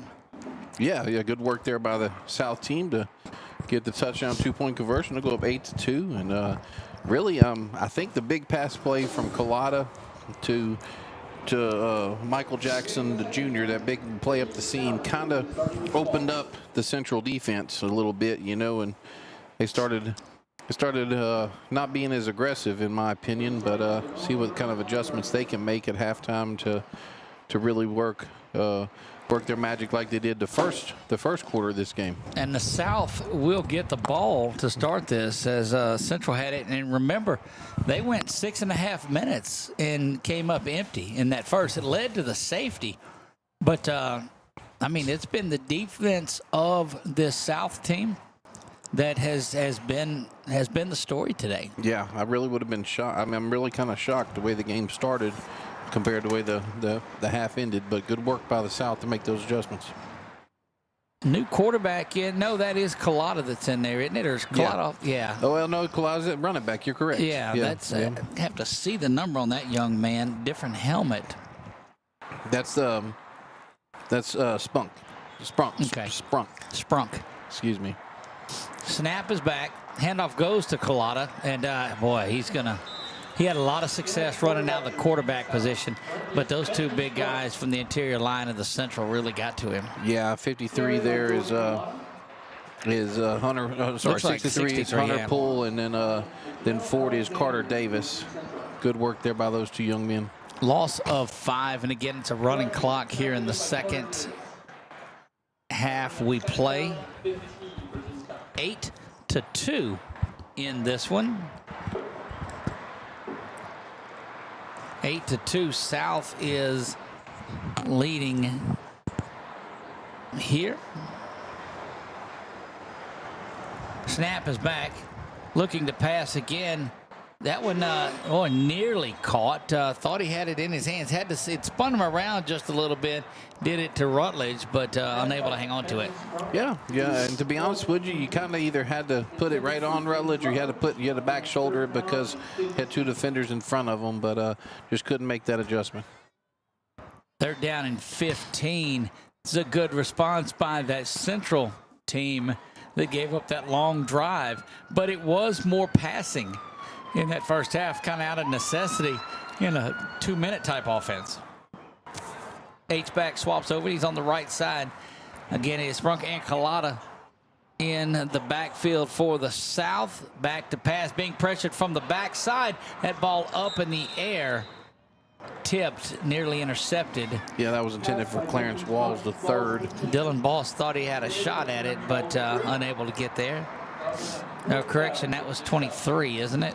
Yeah, there is Ethan LaPrairie at a Pineville Junior High. Mm-hmm. Several Pineville Junior High kiddos in this one, too. So it's going to be a punt by Team South, which means that Central will take it over at their own 35-yard line. We know the new head coach out of Pineville High School, Justin Charles, keeping an eye on some of his junior high kids that are playing. He's coached in this game a couple of times, Justin Charles has. Okay. To the 35-yard line following the punt. Boy, these punters are dead on with that 35-yard line, aren't they? Yes, sir.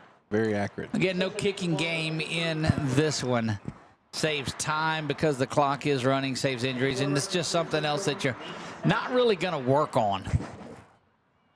We'll see what that Central offense is able to do. Simpson, the running back, in there with Nate Matchett. Matchett calls for the ball. Handoff goes right up the middle. Simpson cuts outside, then inside. Big power running back. Gets to the 40-yard line, picks up 5. Yeah, he gets behind Hunter Poole there, and it's like, hey, man, let's go. Let's go. Pushing Hunter through the hole there. Look, that's some good ones to get behind. And turned inside there by Michael Jackson Jr. from the South team, who's not only great tight end, but a good defensive end as well. Breeze Morphus out at that left guard spot. Those two young men from Gina setting up a real good side on the left. There's Matchett, throws a good shot down there, diving for that one, unable to get it to go. Yeah, and that's his. Looks like no, that's Tylen Bailey from Delta Charter, but does have the white. 3rd down and 5.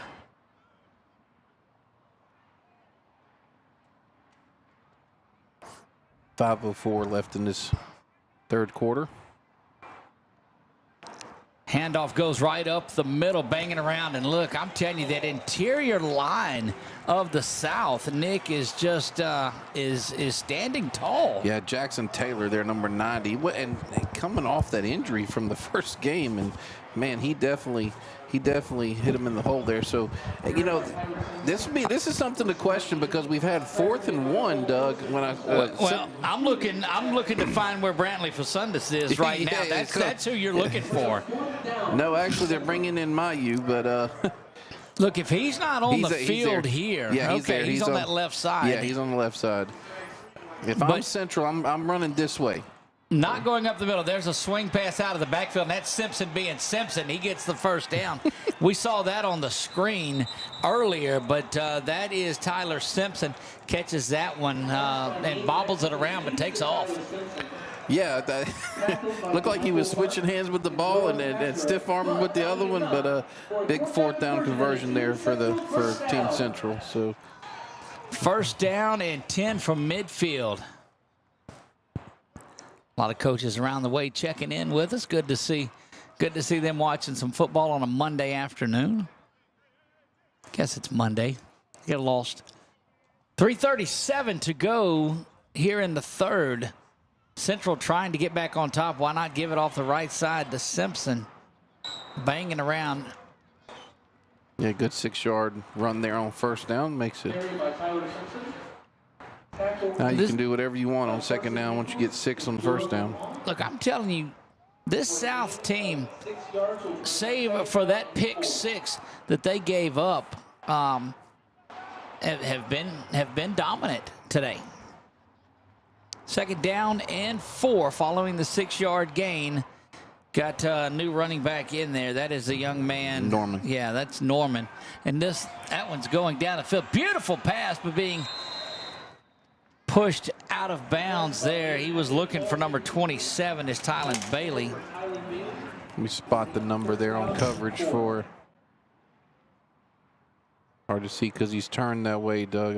I think it might be number 0, maybe, if I'm not mistaken. Let's see if I can get him to turn. But great coverage there by the young man from the South.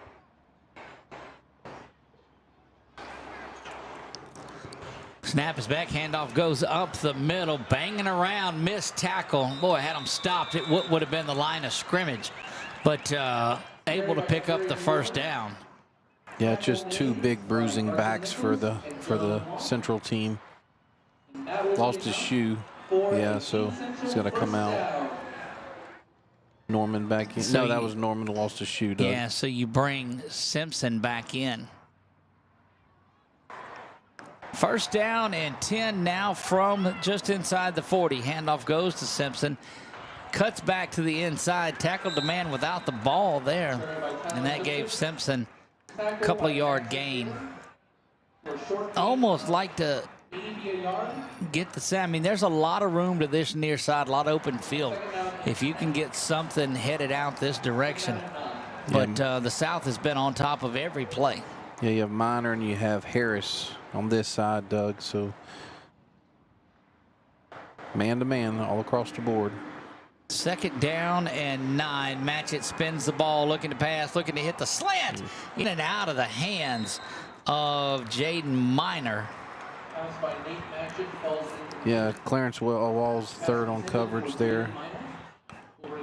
Well, that's one that you completed, and they're firing up the band. Yeah, DeMichael Hart was the one who had the great coverage earlier in this drive, number 0 on the far side. I want to give him a little shout out as well. 53 seconds remain in this third period of play.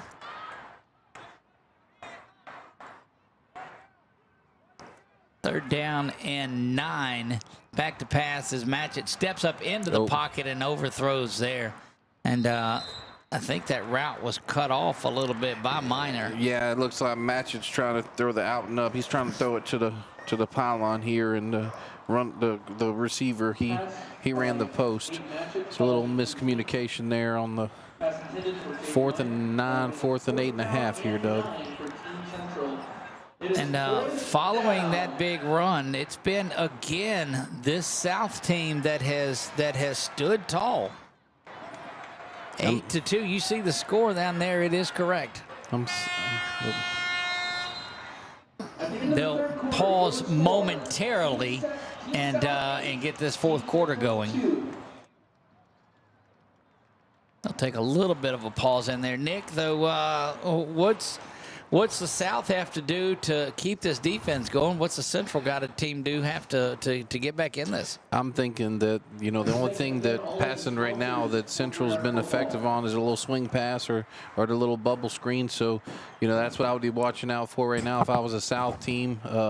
And then for the South team, if they get that possession, it does not take long with a running clock to burn, 7 minutes. No, it goes so fast. Well, we saw the Central team got it under a minute before we even knew what was going on. Yeah, so I wouldn't be surprised. Like I said, they had Simpson in, before the clock ran out. I wouldn't be surprised to see, like I said, the little swing pass there. We really haven't seen completion downfield for this Central group, which has kind of surprised me. So here's enough to drive everybody batty in this one. Score remains the same in this one, ends 8-2. Central comes in and wins the next game 6-0. What do you have? you got a disaster. Yeah. You have somebody saying, did we not have a tiebreaker? That's right. I'll tell you what we do, Doug. We put the ball on the 10-yard line. Whoever kicks it through the uprights wins. Match it back to pass. He's rolling to the far side, stepping up. That ball was hit beforehand. Had a man open, but good backside pressure there. You're not even going to know who. You don't even want to know who it was. Oh, I'm sorry. It was 77, but he did a good job. Robichaux did a good job on that one. I thought that was Brantley again, but I'll tell you, they have showed up. That South defense has showed up on 4th down. Indeed, they have. And again, they'll look to. You got to believe that they have to go down there and try to score. I'm thinking you run the ball, and just waste time. I'm thinking let's go back to some good old 90s football. You got to get some points in there though for the tiebreaker, and hope that South team or the Central team can go shut out the North. Snap is back, handoff right up the middle. Breaking left side outside the 40 to the 41. Monroe there on the carry, Doug. So you don't like my idea of a 3-way tie, huh? No. Okay. Not at all. I didn't figure as much. I'm thinking you got a 6-minute drive here. Keep the ball on the ground, punch it in, get you at least to 14. Well, that would accomplish the same thing that I was suggesting. Yeah. But you're one to put the ball in the air. Of course I am. Always am. You got to remember who I call for during the season. He don't mind running the ball. Correct. 2nd down and 7. Handoff off to the right side. A lot of running room. Cutting back inside now to the 40-yard line. Big run. A big play by number 6. That is Caden Monroe that has been solid on the last 2 runs. Very, very few things bad happen when you just hand the ball off. Just for the record. Jeez, these guys, and not this one in particular. Great run there by Monroe. Good work by that offensive right side of this offensive line. And of course, big number 10, Jackson, who hadn't come off the field. He had a key block in that as well. 12 men are on the field for this 12 men on the field for the Central team, as they ran one off and ran 2 on at that point. Can't stop them. Add one. That's right. You're going to discuss it first. Yeah, illegal participation on the defense. It's 12 men at the snap. 5:45 to go here. Another 5 yards, and this South team has really taken charge in this one. That's when you look on the sideline and say, who's supposed to be counting them? And unfortunately, it was me. Yeah, I know. Handoff once again up the middle and just continuing to grind away at it in that 8-minute offense. Slow down. Good work there by Grayson McGinnis for on the tackle there in 26. C65 checks in for Central. That Coaston. is, Coaston. Certainly want to shout out the folks in Gonzales in this Baton Rouge area that hosted the Gridiron folks this weekend. Oh my goodness, that's a slobber knocker to say the least. Is that McGinnis again? McGinnis. Go ahead. Grayson McGinnis fires off that far side, and this is what you got to have as we roll under 4:46 to go in game number 2. Crowd has made it in here really nice in this one. Expect more and a lot of it as they filter between the South and the Central and the North, but you'll start getting some of those senior high folks in here as well. This is Will Boudreaux quarterbacking for the South now. Boudreaux throws that complete down to the 10-yard line. Give him the 11, but Clarence Wall's a third on that reception. that's just going after it and trying to put it away by what? Throwing the football. I thought, is that a cleat back here? I thought that yellow thing. Look at that yellow thing on the 35. I thought it was a flag at Looks first. like a mouthpiece. Yeah. 15 yards. Gets himself into the red zone. Well, these end of game awards are going to be something. Yes, they are. When they finally wrap things up tomorrow, or this evening. Tomorrow, did I say that? 3:30 and counting. Snap is back again, near chaos. Just slung down ball on the ground, but he's saying he was down by contact for forward momentum. But great work there by number 63. Again, that is Hunter Poole. Yeah, and Carter Davis there, number 40, was there as well. Oh, you just got it. That clock runs. There's no. There's no time like now, and now they'll have to make it to a point where they have to call a timeout. 7 still. Oh well, did they get the timeout? No, there's a flag that was thrown back by the back judge. Yeah, legal participation. Number 7 was still on the field for Central, so another 5 yards.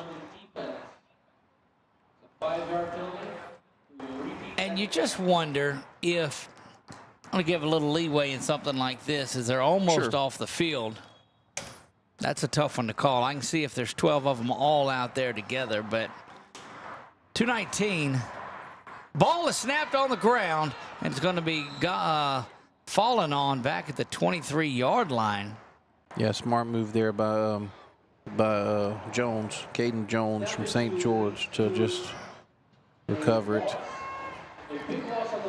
Third down now, and wondering, does that Central team have a timeout left in it? All bets are off here. You've got to come and bring pressure and get something. They must not, Doug, because, I mean, they used 2 in the first half. They must not have one because obviously they would have used it there or used it on one of the illegal participations. You just don't have the time left in this one. Handoff is there, going to the far side, hitting the backfield and dropped. Yeah, but it'll be, I mean, they'll run a minute off the clock getting it set and getting back down. Yeah, Caden Jones, there's no. Well, when do they have to make that decision on if they're going to go for it or not? Well, I don't think you punt. Yeah. Down, getting under a minute. 58, 57, 56. They're both the umpire, the referee, and the back judge are looking at their watches, and they'll go to the 10-second mark, which means they'll have to snap it with about 37 seconds to go, and a timeout is taken by the South. So that is their final timeout, I do believe. Yep. 44 seconds to go in this one, 8-2. And that scenario of an 8 points and an 8 points and a win is worked its way out so far. Got to bring the points. You got to bring the points allowed, Doug. You got to bring the points allowed. That's where it should be. Which would put the North. Would put the South up. No, points allowed would be that the South has given up. Have given up 2. Right. But if you look at 10. defenses that have given up points, yeah, but I don't know. It takes a whole lot more in the day for me to figure this out. Don't forget, you'll leave it right here for that for the Central and the North game that will be coming up about 30 minutes after this one. And then we'll switch over to our pay-per-view broadcast again. I invite you to watch that game. It's $20. Just go in there and get it on pay-per-view. Check out the Gridiron Lions and Tigers coming up, set to do battle. You didn't expect me to finish that. I did not. Okay, good. I did not, and I'm glad Chuck you did. Actually did. He did, and that's been a lot of it since I told him who the names were. Back to pass. Here comes pressure. Going for it all banged around, and that will not stop the clock, of course. We got to get your offense on the field. Change of possession. Change stop of possession. on the change of possession. You got to bust one here. Well, I'm expecting them to put Collada. I'm expecting them to put Hart. I'm expecting them to put Walls the third. That's going to be your deep three safeties if I'm the South's coach, but because I'm not allowing anything over my head. Well, and they've been good tacklers as well. You find a way, throw it short to Simpson, and just let him out-athlete. See what he can do. Some folks, get it out, because it's the two little swings out of the backfield have been what's done. Let's keep an eye and find him. I think that's your only thing to do, is try to get some pressure. And look, Michael Jackson, the junior, stood up over the far side over there. So they switch sides. Here comes that little swing pass out of the backfield, and it's incomplete. So I guess under a minute it stops? I don't know. I think it's changed a little bit each time. It could just be.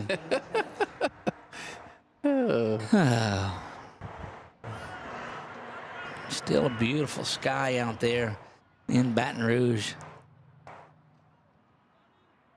We are at Memorial Stadium here for the Gridiron All-American Junior High Bowl. Handoff goes to Simpson now, and he'll cut to the outside trying to get out of bounds, and does. Good run there by the young man. Also got the first down. Look, you give it to him and say, I don't know, we're going to see what we can do. Yeah, Collada there with the push him out of bounds. Problem with having your wide receiver type guys back there at safety is that tackling on the back half. Well, like I said, Walls and which, of Hart course, we've seen Collada make some good tackles today, too, in both games. First and 10, trailing by 6. There's Matchett. Good adjustment, but unable to get that one brought in. And that takes 6 seconds off, so it'll be second down and 10. I just don't know that going all the way down the field might be the thing. You just got to get one of your guys and get them in space. Yeah. Problem is that they have not completed, that I can remember, they haven't completed a pass to a wide receiver. That was today. More than, that was I don't more think they than. have. I don't know if they have it all on no, the I think South, it's just, on the Central it's been team. 3 to the running backs. To Simpson, yeah. Matchett steps up. He's being pursued. Throws that one across his body, nearly picked off. That was good work by Clarence Walls, a third from North Iberville. Yep. Pass by Nate Matchett falls incomplete, intended for Jake Minor. Pass is broken. We have seen this Central team come out throwing the ball a little bit, but it's been out of necessity. But I'm telling you, just unable to get anything going. This defense of the South has yet to allow a point in 2 ball games. Yep. Yes, I know they gave up. Yes, I know they gave up 2 and 8 in the first one, but both defensive scores.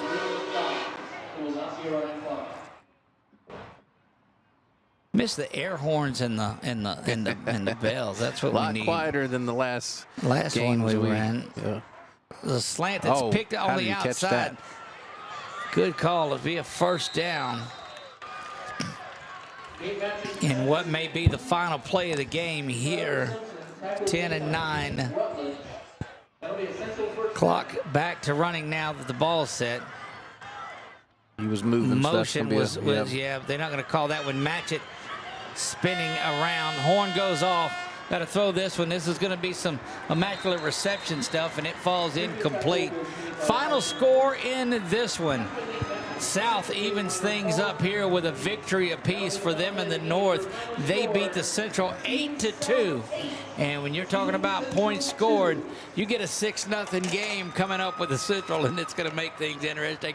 But we'll save that for another game. Good work by the offense of the South team to go out and get the only touchdown of the day. We'll see what happens between Central and North when we come back. I'd like to remind you of the 50-50 raffle. If you would like a chance to win up to $10,000, Go over to the concession stand and scan the QR code by the concessions. The winner will be drawn at 9:30 p.m. The winner need not be present. Check out the 50/50 raffle. I'd also like to thank all of our sponsors. First off, our stadium partners, Lamar Dixon Expo Center and BREC.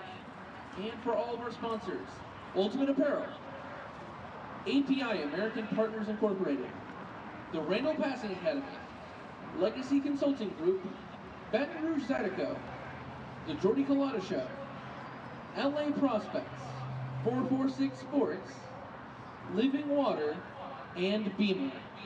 Gridiron Football would like to thank all of our sponsors for the Gridiron Football All-American Bowl Game.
South MVPs.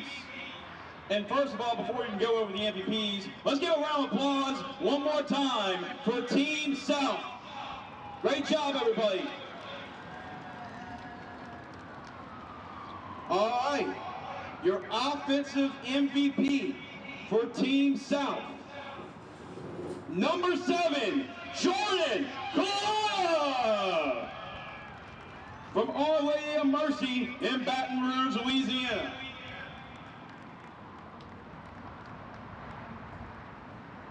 We will have official updated stats on our website from the game at gridironfootballusa.com.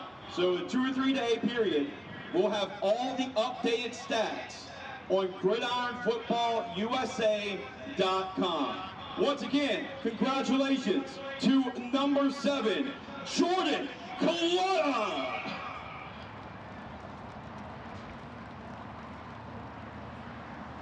And for the other side of the football, we're going to go with the defensive MVP. Number 90, Jackson Taylor from Seaside right here in Baton Rouge, Louisiana.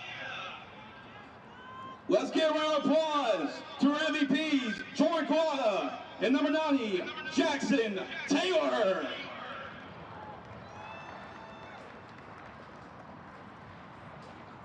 And then the junior high competition, Team South's not out of it just yet.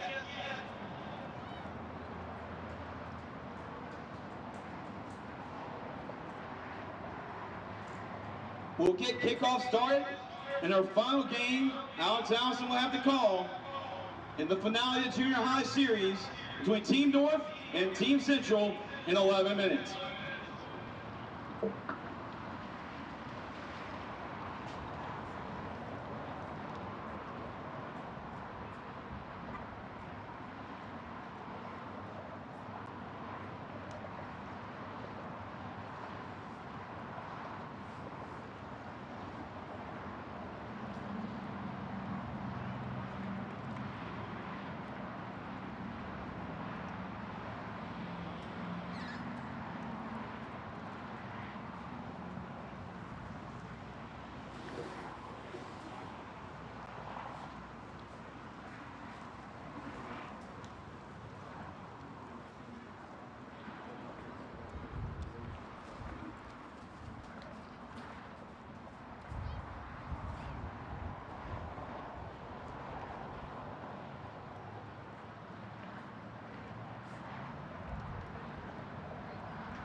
We're back getting ready for Game 3 of the Junior High Gridiron All-American Bowl. The South team wrapped theirs up. They still have a chance to tie. But we get out to Abacus and look at our scenarios for how this plays out. The North team, by way of their 1-0 or their 1-0 record in this, if they win, they're the champions of this. Winning coach James Taylor repeats. They can also lose as long as they don't lose by more than 5. If they lose and lose by less than 5, they still win based off of total points. Now, if they lose by 6, they lose by exactly 6. No, it has to be 6-0 that they lose by. Then it'll be a 3-way tie if the Central team wins this 6-0. If the Central team wins by a couple of touchdowns, they'll win the whole thing by way of points. So there's a couple of scenarios that come into play in this. The main thing is the North team can take care of business. They control their own destiny and can win this thing outright with a victory. Yeah, let's look at the captains here, Doug. You have number 9 for the Central team closest to us. Number 9, Manchett. Number 1 is Butler. Number 68 is Ward. And number 23 is La Prairie. And across there, looks like we have a... Be here in just a second, whatever they're trying to get situated on who's going to be walking out for the North. You were right, Coach James Taylor in that group. They got over on that other sideline. I told you, man, he's. I told you I was a little stitious. He's superstitious. Yes, he is a gamer for sure. Matter of fact, look at them. They got their arms locked. The captain's got their arms locked. He's not looking for the scenario where it comes down to points, I assure you. No, he's not. And let me get my binoculars. 57 and 91. Try to figure out the one on the left side here, Doug. His arm's in the way, so yeah. Look, maybe 0 of Zacchaeus Hooker. Yeah, so 57 is should be 67 would be Crenshaw. Right. 91 is Sweat. Number 5 is Cam Lance. Looks like 68. Yep. 68. 68 is Poole. And then 0 is Hooker, who was your starting running back earlier. I'd like to remind you of the 2-minute rule here. We will have a running clock for this game, as we did for all the junior high games. However, at the end of the halves, at the end of the second quarter and of the fourth quarter, with 2 minutes to go, we will go to normal rules. So there you go. You get some clarification on there. It's the final 2 minutes of each half that the clock runs normal to stop on out of bounds and things like that. So some good clarification coming from the press box area here. Still a good crowd on hand in this one. Expect it to start filling up a good bit more as we approach the Senior Bowl game. Don't forget, that game is pay-per-view. You can go to gridironfootballusa.com or go to 446sports.com. And the Central team has won the toss and elected to receive this one, Nick. And we saw them the last time they started out. They went some 7 minutes but came up empty-handed. Yeah, no, it'd be nice for them to, like I said, keep the ball that long this time, but finish it off with a touchdown for sure. They're yet to get in the end zone over four quarters. 2 points, and that was that safety. Boy, their defense on those 2 plays back-to-back were phenomenal. But the offense unable to get anything going, and we saw sparks of it, but it's just that South defense. South defense did not give up a point in the game. Yes, I know they lost the first game 8-0, but that was a pick 6. The other 2 was that safety. Yeah, and it's remarkable how, like I said, how athletic this North team looks. They're definitely a get-off-the-bus type of team. That's correct. The offensive lines and defensive lines, though, just are so impressive. These guys are so, the size of them. Here we go. First down and 10 from the 35-yard line. Central has the ball first. Matchett and Simpson back there in the backfield. Again, Tyler Simpson is the running back. Nate Matchett at quarterback. Number 5, Jules Harris, kind of late getting on the field there for Central. Matchett calls for it, little spin in his hand, and he's going after it all this time. He's got a man at the 40-yard line. It is complete, going to be dropped, but falls back on top of it. Does number 27, Tylen Bailey, and we saw them try to hook up with that a couple of times, but just a beautiful pass and catch. Yeah, big start there. So 45-yard, 47, probably 45 yards on the catch and run, and another 2 yards on the fumble. So big play there from Manchin to Bailey. Central down to the 23-yard line. Call is there. Simpson's got it off the left side. He's looking to get around the corner. Needed a block right there. The 10-5 end zone. Touchdown, Tyler Simpson. Touchdown, Team Central. Yeah, 23-yard there, right off the left side. Good blocking, and the receiver just all he really had to do was get in the way, and he did. So good work there by the Central group to start off. 65-yard drive there, Doug, on 2 plays. Saved some energy from his dance that he just did. He's got a 2-point conversion, young man. Indeed, 6-0 it sits at. That means that all teams that would be things that make you go, Look, you don't think the fix ain't on in this one? Goodness, what was the line? Gotta keep you interested. This throws everything off if they convert this. However. So you've got the North coaches watching that game earlier and saying, they haven't completed a pass to receiver in the whole first game. First play out the box, boom. They're diving in after Simpson that time and unable to get it. Simpson's going to get it again, but into the end zone for the PAT, and it's an 8-0 lead. So all of that, the South is now eliminated from contention in this one. That's true.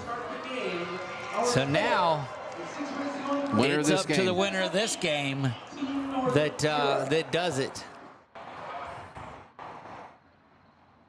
Goodness gracious. How about that on one series? They go 2 plays in, 65 yards here. Yeah.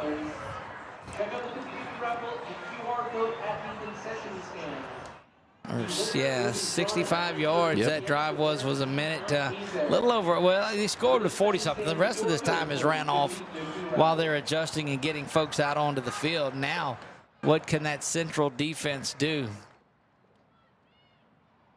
Behind that big offensive line, those 2 young lads from Sterlington, Doug, off to the far side. I was wrong. Warm-ups, it looked like it was going to be Edwards. Now it's Hooker's back.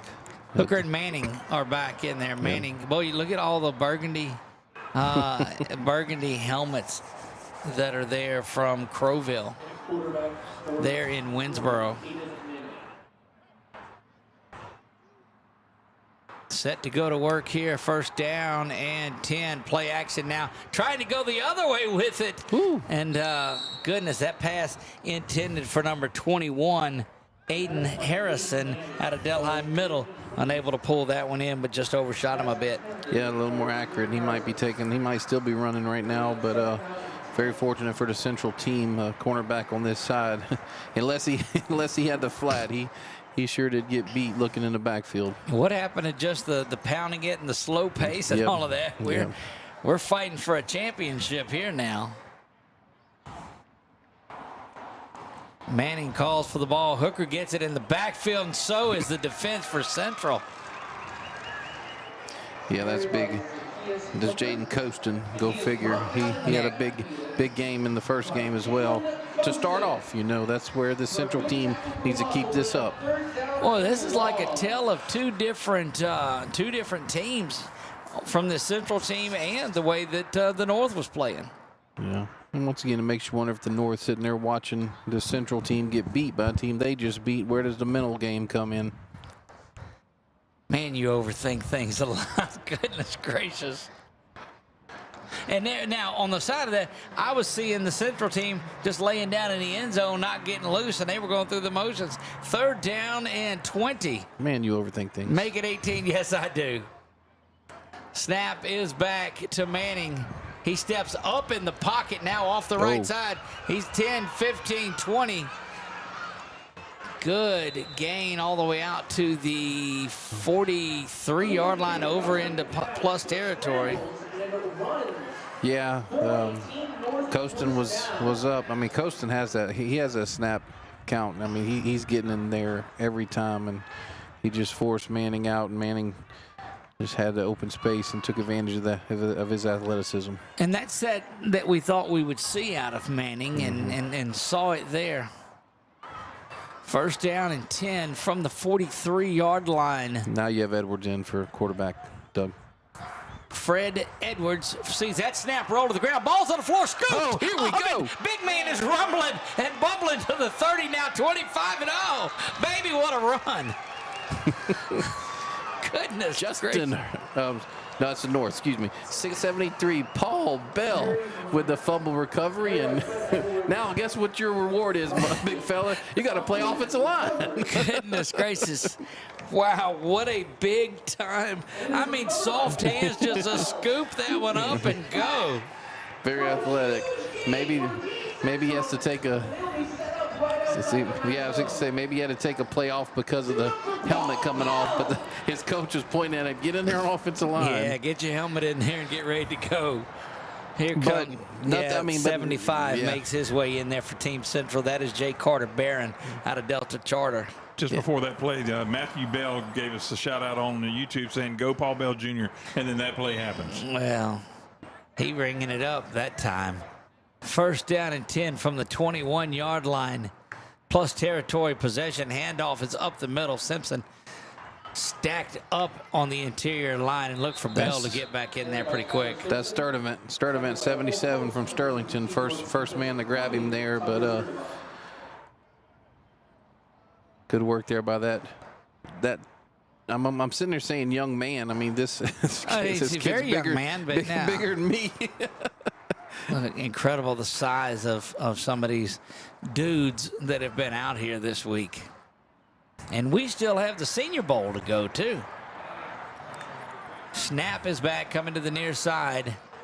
Trying to get to the corner. Good block. Good seal block on the side. All the way out to the 15-yard line. Yeah. Tyler, that's our boy Mitchell coming up, making the stop there from the corner position. And that's Raheem Tolliver, the quarterback, on that play there for Central out of Faraday. Third down and 5. Tolliver will keep it again. Slips a tackle, spins around, down around the 11-yard line. It's going to be very close to a first down. We'll see where they mark it. A tackle there made by Colton Allen. Just shy of the first down. It'll be 4th and inches. They were down here on their first drive of the game. Yeah, but you know what? They don't have to face Brantley from the south. You're exactly right. Brantley for Sundas from Live Oak. Yeah. And a timeout is taken here by the Central. And with 47 seconds remaining in the first, and looking to go up. And if you look at it, it's a North team that hasn't scored an offensive touchdown today. You're right. That touchdown that they got was defensively. Yeah. Wilford on the pick 6 earlier. Matter of fact, before that touchdown, the only one was from the South in theirs. 47 seconds to go in the first period of this one. Kimberly Johnson shouts out, says, yeah, Peanut Butter's number 73. That's my son. And Billy Bob says the South defensive line is the difference. They were stout. Unfortunately for the South, they are no longer They have been eliminated from contention to claim a championship. It's going to be the winner of this one.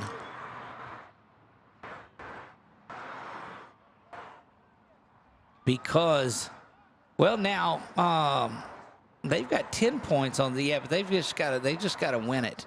Now does the winner of this one's going to win the thing.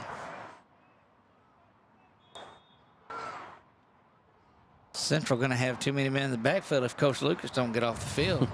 That's cut to the outside. It's going to be kept. Simpson just gets bottled up, and they are 0 for 3 on 4th downs now on the day. Big stop there by, looks like both the young men from Sterlington, Lingveld and Sturdivant on that one. That's that Sterlington connection. You had such an opportunity to go up big time and have been ineffective inside the red zone short of that one play. Yeah. Coach Scott, he's got to be thinking, man, if we just convert, one of those 4th downs, we're not in this position. We'll see if that North offense can finally get going, but it'll have to be in the 2nd period. They'll keep everybody here, reset the clock, and just and run it back. I do like the way they quickly get from the 1st to the 2nd in between periods. Don't forget now in this period, the final 2 minutes, they will go to regular clock rules. Maybe near the face mask on there, but it looked like maybe a shoulder pad as that one is thrown. Ooh. Sliding attempt at that catch by number 5, Cam Lance out of Crowville, but unable to get it. Yeah, that would have been a great play by him. Of course, Manning as well getting out. I think there might have been a little face mask there, but just a little one. Yeah, but no flags on the field. So 7:33 to go until halftime.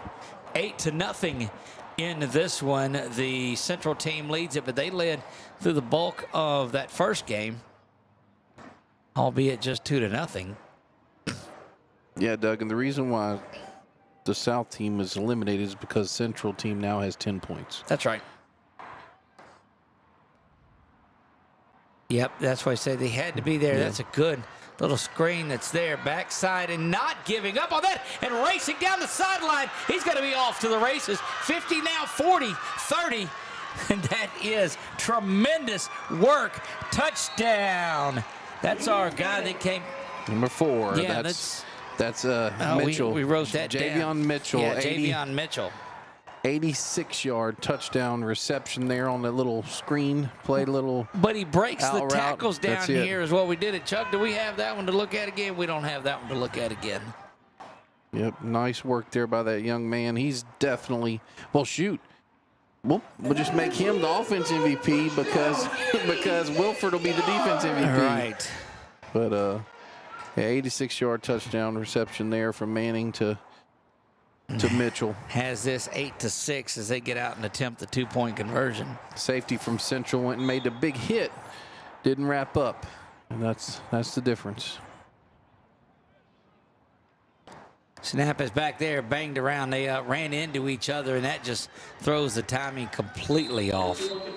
Yeah, they have 73 there. Paul Bell from Olive Branch in on the tackle, and Justin Miranda in there on the play as well. Now, I throw this out there to you, Nick. Uh-oh. Am I going to have to think? You're going to have to think. If Central wins this one, they've got one win. Yes. North loses this one, they've got the one win. The points on the board. 8-6. Right. So that means that right now it's 14-10 total points. Yes. So they could win head-to-head, but lose if they don't get. Yeah. Wow. Yeah. Clock watching here. So I'm saying Central has to win, like you said earlier. They have to win by more than 5. Which that 4th and 1. Wow. Could have been a 16-0 game or 14-0 game. Yep. Tackled up row and he throws it. He's good. He's liable to get. Yeah, and he's going to get it too. Throws the football at the official there because he didn't call and he's taking him off the field. Yeah, but he was asking for a face mask and he was not happy. And look, Doug. Lucky he didn't get ejected. If he hits him with it, he probably gets ejected. I can hear him through the headset. The official through the headset. He didn't need a mic on that one. No, not at all. Oh, boy. So, again, you go back to that, and it looked like you might have got him under the helmet or somewhere. I don't necessarily know that it was a face mask, but needless to say, that's 15 big yards. Yeah, Simpson there. Just, take a play off, kind of calm down. And the official for a moment looked around. He's like, well, wait a minute. Did he just do that? Yeah, he's like, I don't want, but I got to. 2nd down and 25 to go. Got to get all the way out to the 45-yard line. So 23 to go. Handoff up the middle. Be 3rd down and long. Yeah, that's a Dylan Boss with the from Brain Middle. Looks like he might be a little quicker, a little faster, but not quite the size that Simpson has. You haven't seen that pass from Matchett to Bailey either again. Yeah. Thought we might have seen that to Tylen Bailey. Yeah, I thought him and Minor would connect a little bit more as well. That was a nice little cut there at the line of scrimmage, right beyond the line of scrimmage. And now this is going to be one of those where they should punt this ball away theoretically and get it over to the north at the 35-yard line. Yep. Definitely changes your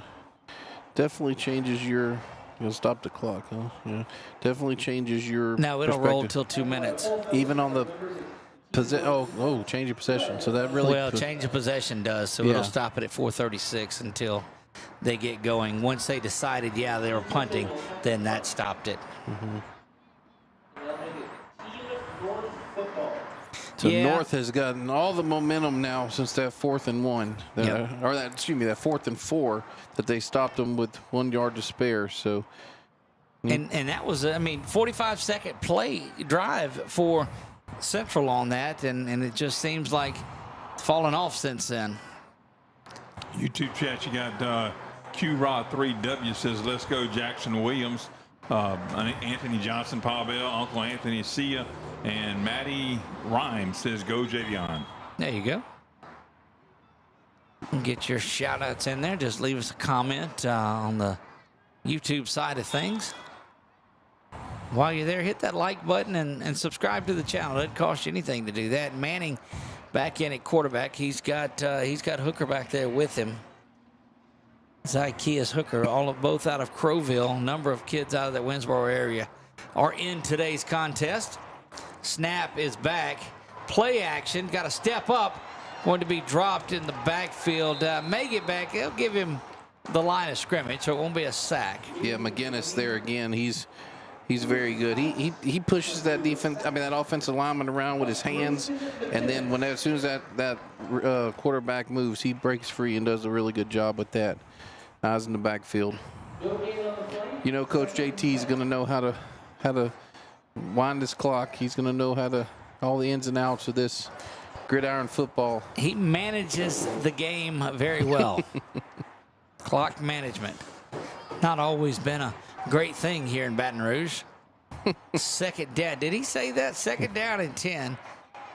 Into the backfield. They're going right into the hands of that defensive front. Boy, it slipped out of the hands, but spun around back in. Nick, who did you have on that one? Crutchfield. Yeah, Crutchfield had him and slipped down and then finished him off after it looked like it was McGinnis again who was back there to force him back into Crutchfield. So big 3rd and 15 here for the North team. Just about 3 minutes to go until halftime. Remember, at 2 minutes, it rolls into that normal clock run. A lot of the senior high guys just hanging out in the sunshine, waiting for their turn to start getting ready. 4 was looks like Mitchell was touching his chest like coming to me again whenever he was in the huddle. Let's see. Nope. Manning's going to keep it. Yeah, Manning's going to keep it himself. He'll be dropped down trying to dive forward, but dives back to the original line of scrimmage is all. Good work there by Miranda on that tackle. Justin Miranda on that one. First time I think that we've called for Miranda. So they'll stop the clock to get it back to the 35, and you'll see this Central team with one last shot at it here in the first half. Mm-hmm. Ball will be placed at the 35-yard line. All right, Simpson's back in, Doug, so let's like if maybe he's cooled off a little bit, we hope. Yeah, we hope so, without a doubt. Had some long snapper genes in him there, the way he shot that ball back there. Just glad it didn't hit the official. Yeah, because that was about the height that would not have gone well. That's right. First down and 10 from the 35-yard line. Go this team from Central Louisiana. 2 minutes, 10 seconds to go here. Handoff to Simpson, trying to get to the corner now, cuts back upside, and will be brought down after a gain of 4. Now we're under 2 minutes, and the clock will run regularly. Yeah, good run there by Simpson off this right side. To actually had to beat three men. 67 from the north was there. Crenshaw was there. This is second and a long 6 from the 39-yard line. Using up a lot of time getting this play in there. It's already on about 30 seconds. Yeah.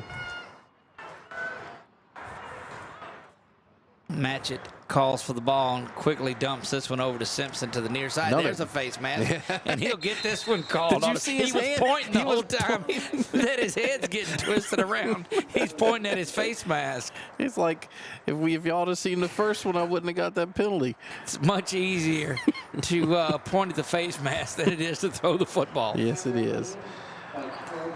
So he's short of the first down there, but this 15-yard will make it a first down. That'll be a 15-yard penalty and a team Central first down. Central gets the first down there inside plus territory to the 42-yard line. Minute 24 to go.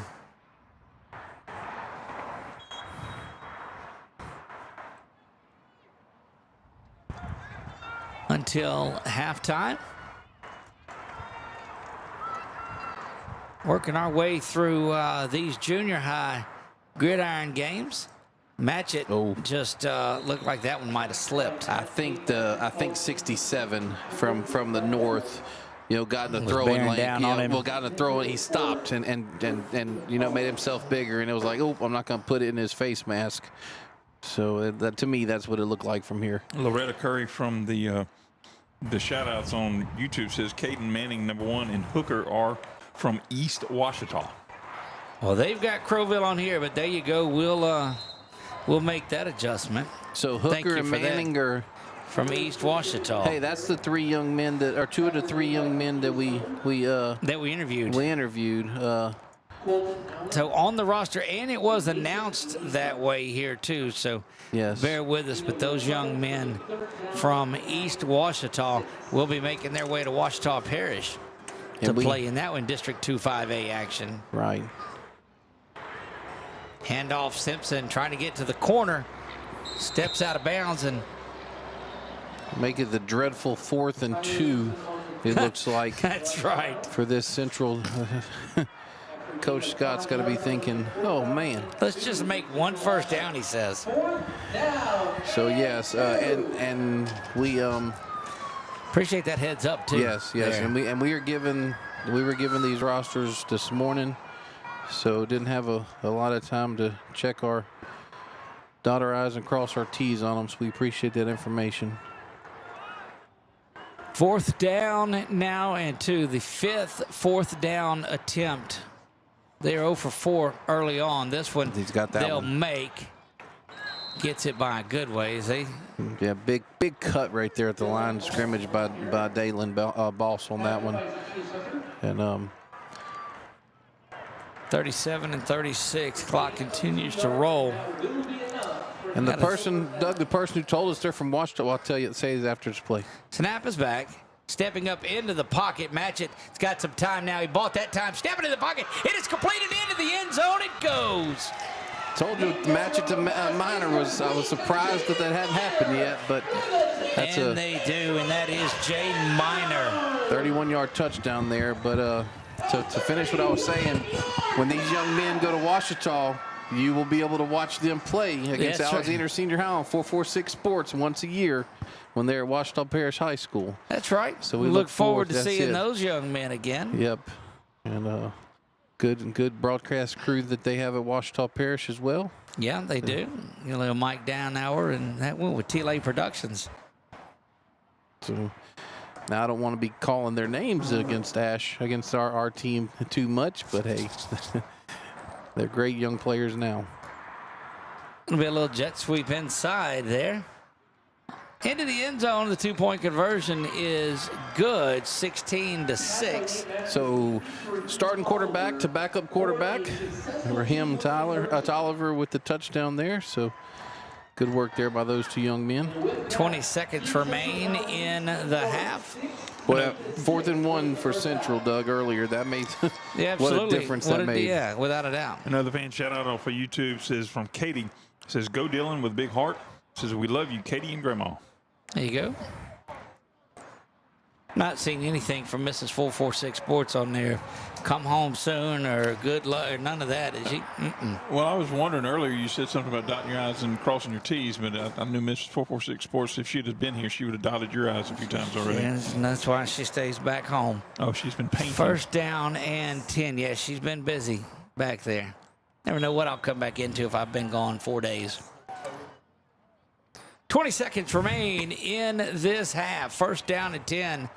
Yes, and that noise y'all hear in the background is the dirt from the hole that Doug's digging. That's right. Continue to do that. There's no doubt about that. Yep. Shoveling that dirt, digging that hole. Again, Nick Magnano, 446 Sports, bringing you all the action today. Inside handoff goes. Whew. That's a big run there by number 9 for that's Aquarian Bell. That's good athlete there for the North team. That probably is going to do it for the first half. Here is this 3-2-1 in this one. Horn sounds, it's halftime. We'll be back in 8 minutes for the second half of the final game from the junior high side of it. We'll see you guys in a bit. Justin Miranda and Slade King. And that will be the end of the first half. Your score, Team Central 16, Team North 6. I'd like to remind you about the 50-50 raffle. If you would like a chance to win up to $10,000, make sure to join the 50-50 raffle. All you have to do is go over to the concession stand and sign the QR code at the concession stand. Drawing of the winner will be at 9:30 p.m. The winner does not need to be present at 9:30 in order to receive the prize. Make sure to check out the 50-50 raffle. Gridiron Football would also like to thank all of our sponsors. Beamer Group is about changing the way we think about our health, about challenging our understanding of the human body, and about empowering us to reach optimal physical condition. Blood flow plays a critical role in our general health. Beamer stimulates healthy muscles to improve and facilitate muscle performance. This stimulation temporarily improves local blood circulation, all in just 8 minutes twice a day. For more than 20 years, the benefits of Beamer have impacted millions of people around the world. Beamer is an FDA-cleared consumer medical device that is non-invasive and easy to use. Call Emily to learn more at 225-200-9594. We'd also like to thank our sponsor, Breck. Want to ride a horse, reach for the stars, come face to face with a tiger, score the winning goal, or become an adventurer?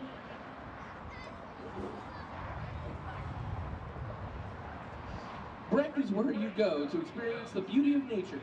Exercise your body and your mind. Slow down, relax, and make memories. Since 2004, we have worked with our community to imagine what our parks can be. And thanks to that support and input, we are proud to say, you imagined, and we delivered gold. Breck, your gold medal system has 175 parts just waiting for you to enjoy. Go to breck.org to learn more. We'd like to thank Baton Rouge Zydeco for being a proud supporter of Gridiron Football. Zydeco is currently in the hunt for the Commissioner's Cup, and you can be along for the ride. Make sure to visit brprohockey.com in order to get your tickets as hockey once again returns in the Red State. We'd like to thank Legacy Consulting Group, Alex Velasquez and Legacy Consulting Group for their donations and helping Gridiron Football grow. They also do a great job of helping business grow as well. Businesses in the area grow as well. They help increase your profit margins or you don't pay a dime. They are here to help you succeed. Go to www.consultlegacy.com for more. We'd like to thank Louisiana Football Prospects Flag Football Association.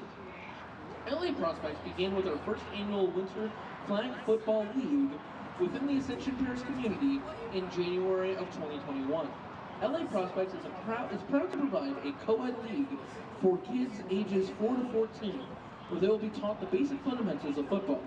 We will provide a family, fun, competitive, and high-energy atmosphere. Kids will learn offensive and defensive skills and techniques, as well as the values of perseverance, sportsmanship, and hard work. Make sure to contact Tony Johnson to get your kid registered at laprospectsllc.com. We'd like to thank the Randall Passing Academy for sponsoring the event. Randall Passing Foundation is a community-driven organization dedicated to providing students and young adults in Baton Rouge, Louisiana, and surrounding areas with opportunities to excel both on and off the field. With a wide range of services, including football training events, fundraising events, tournaments, academic programs, and mentorships, we strive to make a positive impact on the lives of those we serve. Our foundation was built by teachers who saw a need for quality role models in a safe space for students and athletes to grow and succeed. Contact us today at 225-266-9390 to learn more about how we can help you or someone you know achieve their goals. We'd like to thank the sponsor, the Jordy Collada Show. Watch the Jordy Collada Show live Monday through Friday from 7 to 9 a.m., where we discuss all things LSU, Saints, Pelicans, and more. Follow us on YouTube and Facebook, where our growing community chats live during the show. We'd like to thank Ultimate Apparel. Ultimate Apparel is a company that produces fantastic apparel. We are a veteran-owned manufacturer that produces phenomenal clothing. We offer fully supplemented, personalized uniforms with no limits for all. We create uniforms and apparel for youth and adults at a reasonable rate for any sport, business, or occasion. We also offer special services such as embroidery, sublimation, screen printing, direct-to-garment, and in-house design upon request. Bottom line is, if it's sports apparel or something you and your team is passionate about wearing, we can make it happen. You wear it, you excel in comfort. Ultimate Apparel LLC is a proud Gridiron football sponsor. We'd like to thank our sponsor, the Lamar Dixon Expo Center. The purpose of the Expo Center is to provide the community with a multi-use events facility with an emphasis on equestrian and 4-H activities, which can be used as a resource for economic development. Our aim is to attract diverse entertainment to the community in a safe, user-friendly environment. Make sure to go to LamarDixonExpoCenter.com for more. Lamar Dixon, the official home of Gridiron football events. Thank you to all of our sponsors again for all of their support.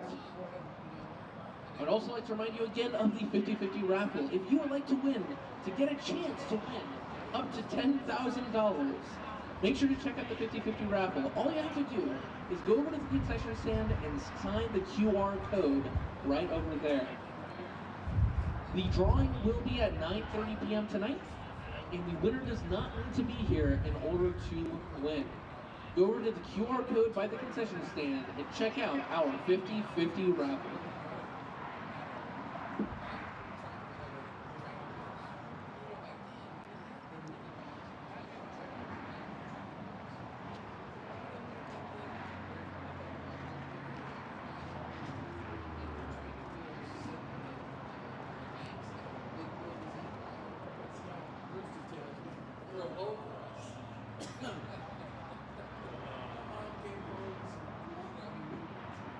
Also, while we have the time, I would like to give a reminder, as we are heading towards the second half, that while this is a running clock game, the final 2 minutes of the fourth quarter of this game will be standard clock rules. In the final 2 minutes of the fourth quarter of this game, there will be clock stoppages. It will not be a running clock. Thank you.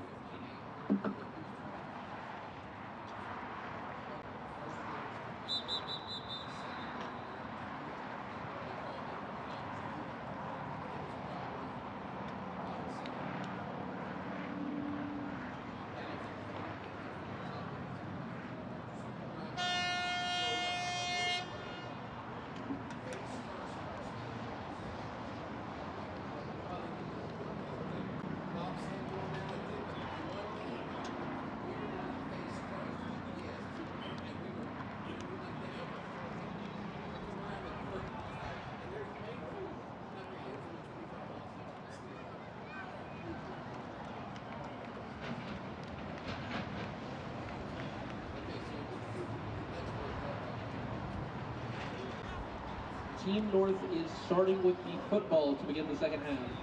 Team North will be on offense.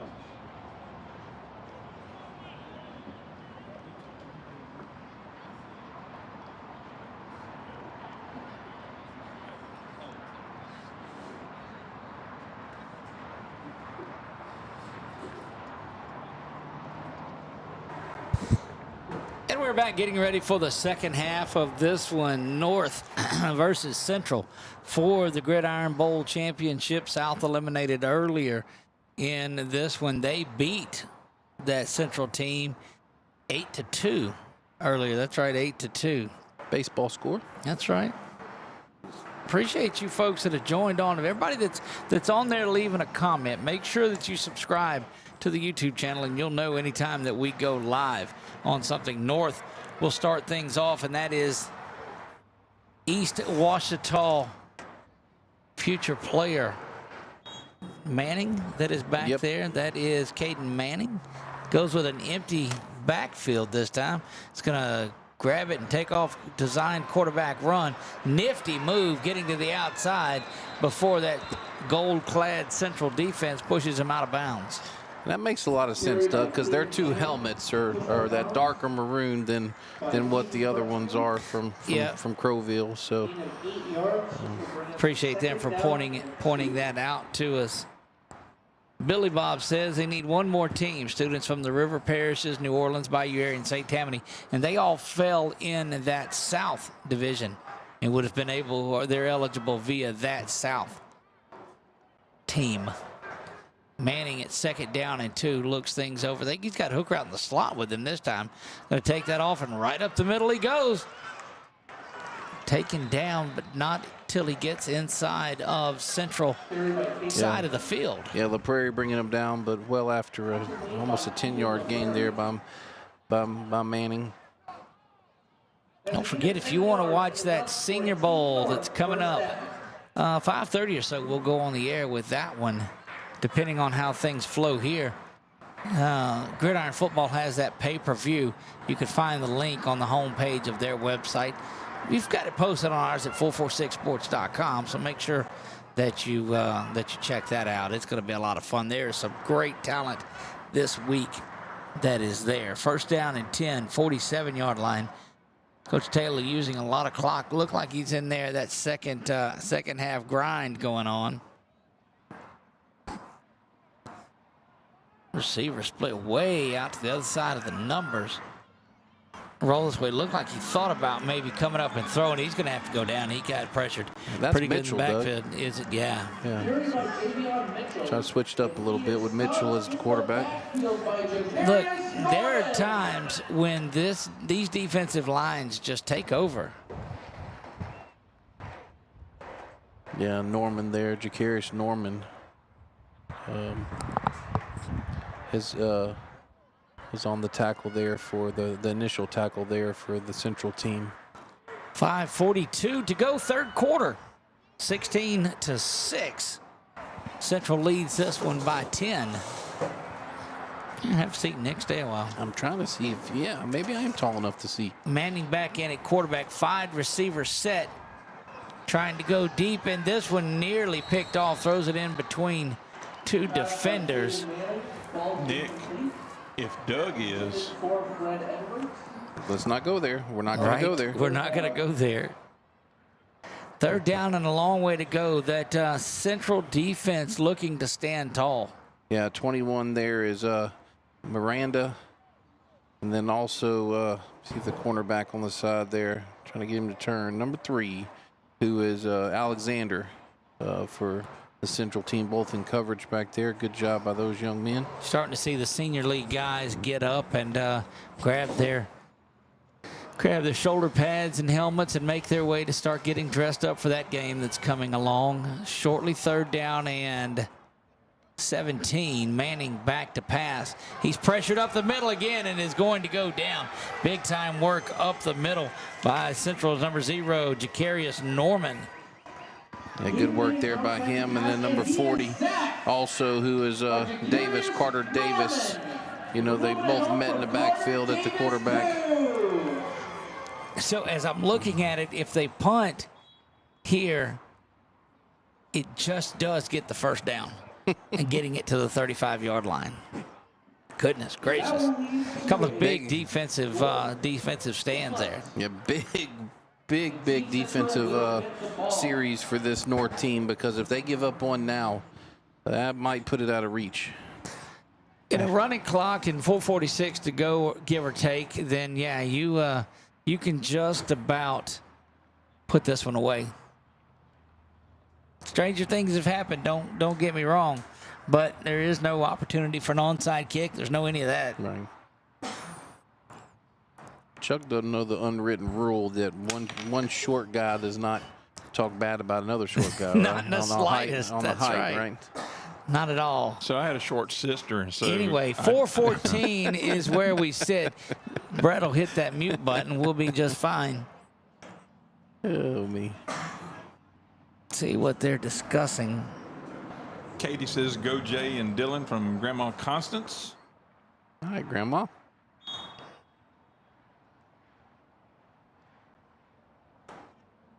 Trying to see. Got it to the far side is where they're going to get it. That's Tolliver He as well. pulls up like he wants to throw it every now and then, but I guess he may just be looking at what's going on. 2-yard loss there for Hooker with the tackle there on both sides. Second and 13 now for this Central team, and North has got to hold strong. They've got to do whatever they can to not allow it. They're 10 points behind in this one, Doug, but have only scored 6 on the day. That's where all those guys get together in a circle. That's a huddle, right? I knew. I had no idea of what that was. Second down and 13 following that loss of 3. Snap is batting is slung out to the near side. Got a chance. Good blocking downfield by the wide receiver over here. We'll see what number that is. That's 12. That's minor. Yeah. Again, but great job of blocking downfield. Yeah, tackled there by Kelton Allen, number 8, if I'm not mistaken. And big play here. This has been Central's kind of nemesis here. This shortened. I mean, this 1 yard or less. Indeed, it has been. I think they're 0 for 6 on the day of 4th down and less than, well, on 4th down at all. Whew. Yeah, he just carries the young man from Sterlington out a little ways. Yeah, he just got a little bit lower than him because the Sterlington young man was trying to get off the block, but good work there by Simpson. That'll be enough for a Team Central first down. First down at 10 for the folks from Central Louisiana. 48-yard line is where the ball rests. Getting ready to go with 2:13 remaining in the third period of play. Snap is back. Handoff is made there. Trying to get to the seam. Dives forward for maybe a yard. He'll get out to the 49-yard line. Yeah, and Dylan, that is a new running back, Dylan right? Boss. Yeah, Dylan Boss there. And really got tackled by Fife, unfortunately. He tripped and his leg went up and looked like he took out Boss. But they give him officially no gain on it. Now they're moving it up for a yard. I thought it was at the 49.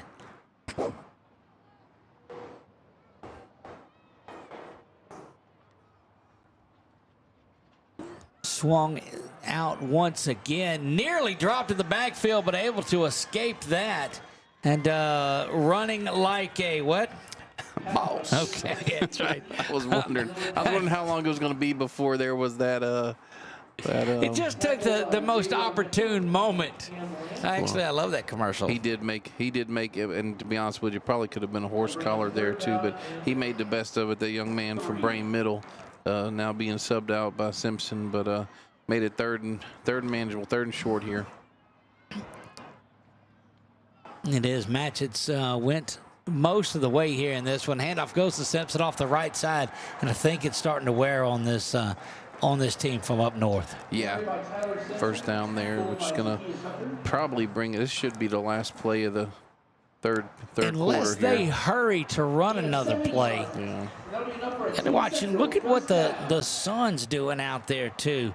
And they're going to turn around and go back that way. They may want to try to run a play here. They get a free 5 yards if they snap it. He did. Does snap it there. So it'll be a free play off to the far side. There's a hole. Oh, yeah, and it'll come back. Yep. And he didn't have to. No. He didn't have to hit him. All of that's going to be for naught now. And so we may have been right that was the final play. Block on the back is 5? Or are they offset regardless? Yeah, they'll offset offset. Okay. Yeah, and he knew it too. The receiver on that side, he started. When you tapping put the his, hands up too, like I didn't do it, that's a good indicator that yes, in fact, you did do it. Yeah, and then he puts his hand on the helmet, thinking, I don't even have to. If I just stood right there, he said, Simpson probably would have gotten the same yardage regardless.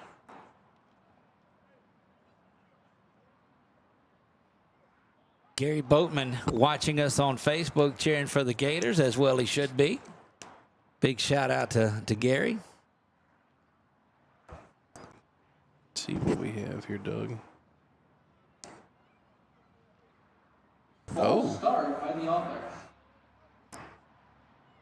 Block in the back, also by the offense. Well, wait, no, there was a man that wasn't off the field. Yeah, there was yet. a defender from the north that was still on the field, guys.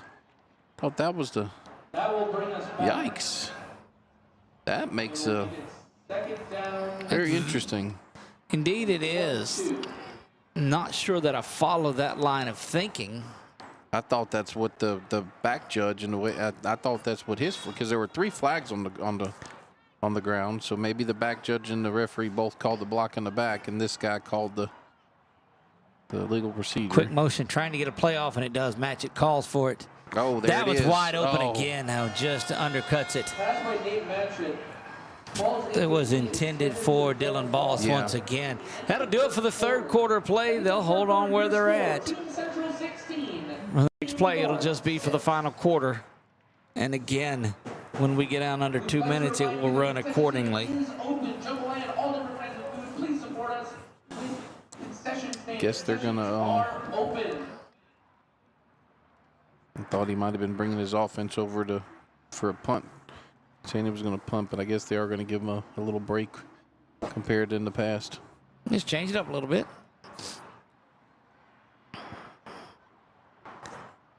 The clouds have made their way out of the sky here. It is just a beautiful, clear blue sky afternoon in Baton Rouge, Louisiana, where we are bringing you junior high Gridiron USA football all-star games. North, Central, and South doing battle. This is setting up the final period of tonight's contest, or today's, and we'll get ready. Don't forget, we will shut this broadcast down, and it will move on over to the pay-per-view version of tonight's game. You can go to the Gridiron Football USA homepage and find it there. You can also find it on our homepage, 446sports.com. There is a story there in the middle that says click this link for the pay-per-view. All you gotta do is click that link for the pay-per-view. Helps support Andy Bryson, Marcus Randall, and this Gridiron Football USA group continue to bring this type of action to you every year. Man, had a good time. What was it? Saturday night at the 7-on-7. Got to meet some great former NFL players and college players, Sean Nelson and Skylar Green and Andrew Glover. Swing pass out of the backfield. Again, is Simpson spinning around. Yeah, great work there by number 9 from the north, that Bakarian Bell. He really slowed Simpson down. That had a big play potential with just one-on-one between Simpson and Bell.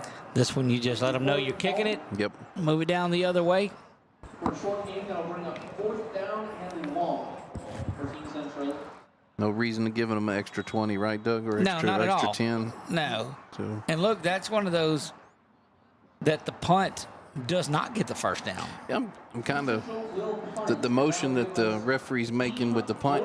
For the record. Yeah, that's correct. For the record, anybody who is, who knows anything about the jokester here, if there is a video that makes it onto the Facebook page of me kicking a football, just want you to know that the ground was extremely wet on the turf. I wouldn't do that to my buddy. Okay, I don't know what you're talking about. Which is why there was not a follow through. So I kind of punch kicked it. No, it went about 30, 35 yards. I shared it with just our guys. So okay, I Got a really appreciate good that. roll. Appreciate that. So looks like there's 3 in the backfield with the same helmet on. So yeah, the other one was number 9. Bell, yeah. So Bell looks like Bell's from East Washington. Look, those 3 young men were there at the media night, and unfortunately we didn't have their information at the time. But they were a good group. Had a parent there, a chaperone there that was a great person as well. Yep, that was media night. Manning back to pass. He looks this side to Bell. Bell's got a ton of room to go. Good tackle there by 24 from the Central. That could have Blake Evans from Delta Charter coming up making the tackle for just a 7-yard gain. That had the makings for a big play. 6:20 and counting here in this one. Doug, I think we also need to congratulate and thank the organizers of these areas that put these teams, spread the word and put these teams together. Oh, there's no doubt about it. It's a good turnout. Had close to 30 kids from each region. And bringing them together and getting them down here. That Faraday group has a number of kids up here. And all this does is get these programs better because they're getting more awareness of football at an earlier level. Yes. Again, if you're just finding us on Facebook through one of these, make sure to hit that follow button. Getting close to 10,000, and that would be wonderful. Here's the near side is Hooker. Hooker's brought down in the backfield once again. Loss of 5. Slade King there from Delta Charter, the first one there, and then Miranda and Norman and Davis come in and just finish him off. And it's the volunteer organizers in these communities that are out there doing the Pee-wee football, the Little League football and stuff that really, helps these young men, develop and everything, because the high school coaches can only do so much, whenever they're there. So if these young men play in games like this, they're developed before they get to that level. Manning calls for the ball. Handoff comes inside to Hooker. Hooker up the middle. Twists around, spins, and goes down after a pickup of 15 yards to the 40-yard line. So what a run on that 3rd and long there, and just missed tackles, Doug. Interesting here, Nick. Yeah. That very much so. A touchdown is pretty huge in this. Yes. Don't think that Coach James Taylor doesn't know that. This thing is certainly not over by any means. 10-point lead. Central's got to win this one, but they have to win it by 6 or more, or the championship will stay with the North. Snap is back. It bounces back. Still tries to get the play action.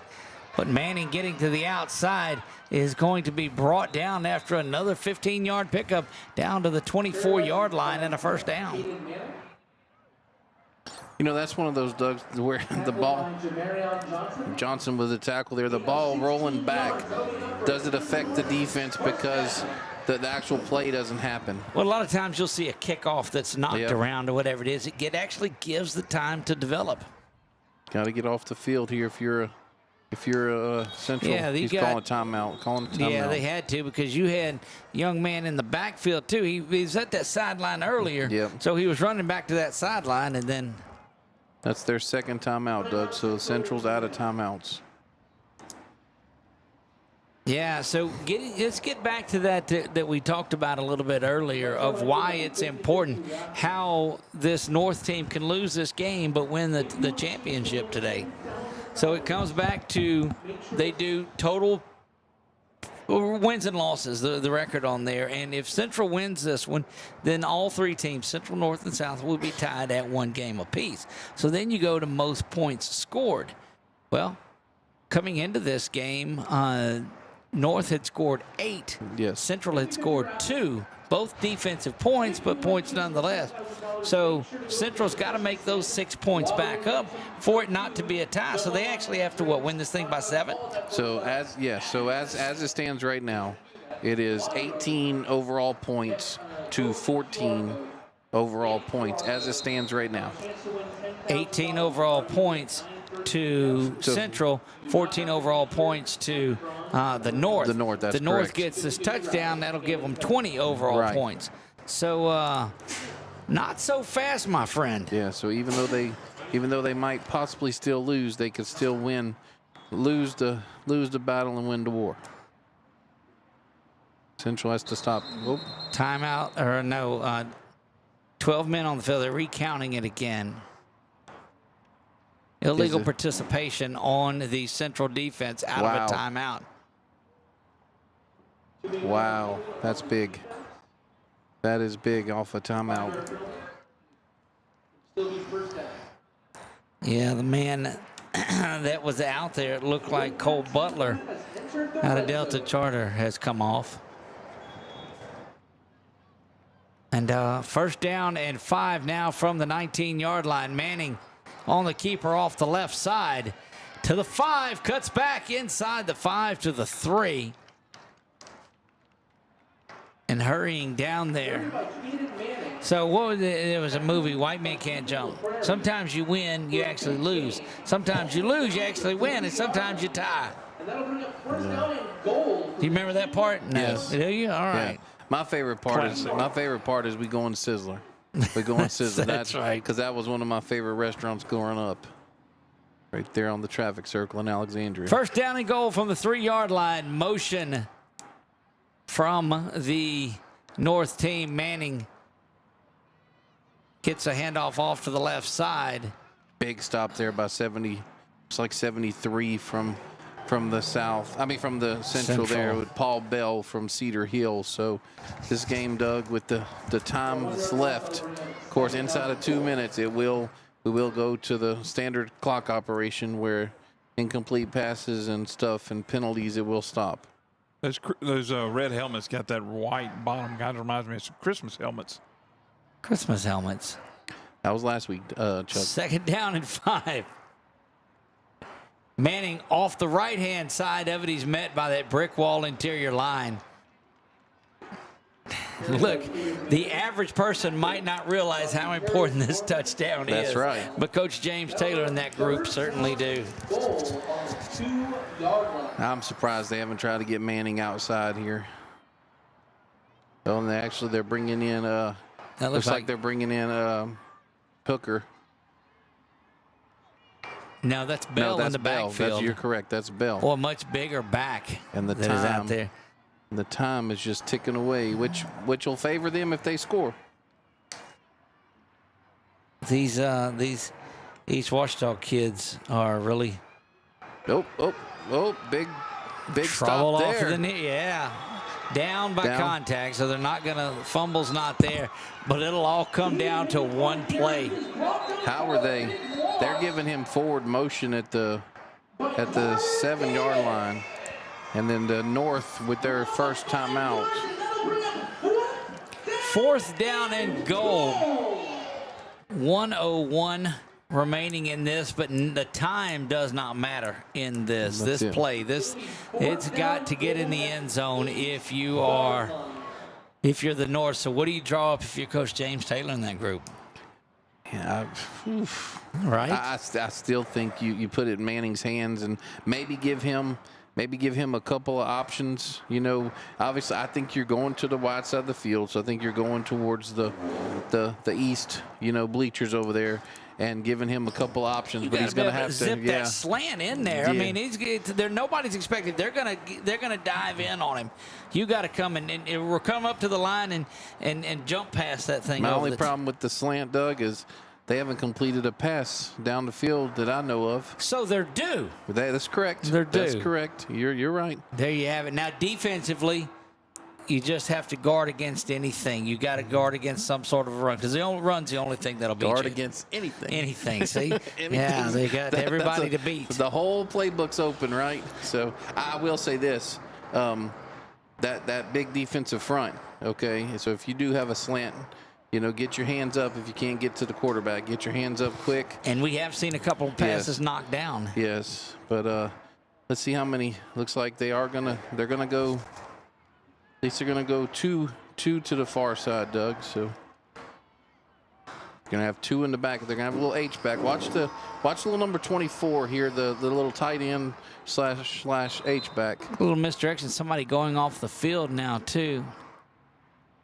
I was fixing to say, yeah, you need to get Miranda. Yeah, Miranda's over there now. You need to get him over there and see if you might be running behind Mercer on that side, Doug. You might be running behind Bell and Mercer to the left. Bell, the big, all the snap is there, and that play was blown up. He's trying to direct traffic as Manning throws this one. Just knock it down if you're Central, and they do it. And boy, you never had a chance for that play to develop with that ball that was snapped low. No, and they were going to that left side. You could see because Bell was going out, and but with that snap rolling back, so you're in victory formation if you're Central, correct? Is our math correct, Doug? This is 18 to 14 overall points, because right? it was 8-2 earlier. So yeah.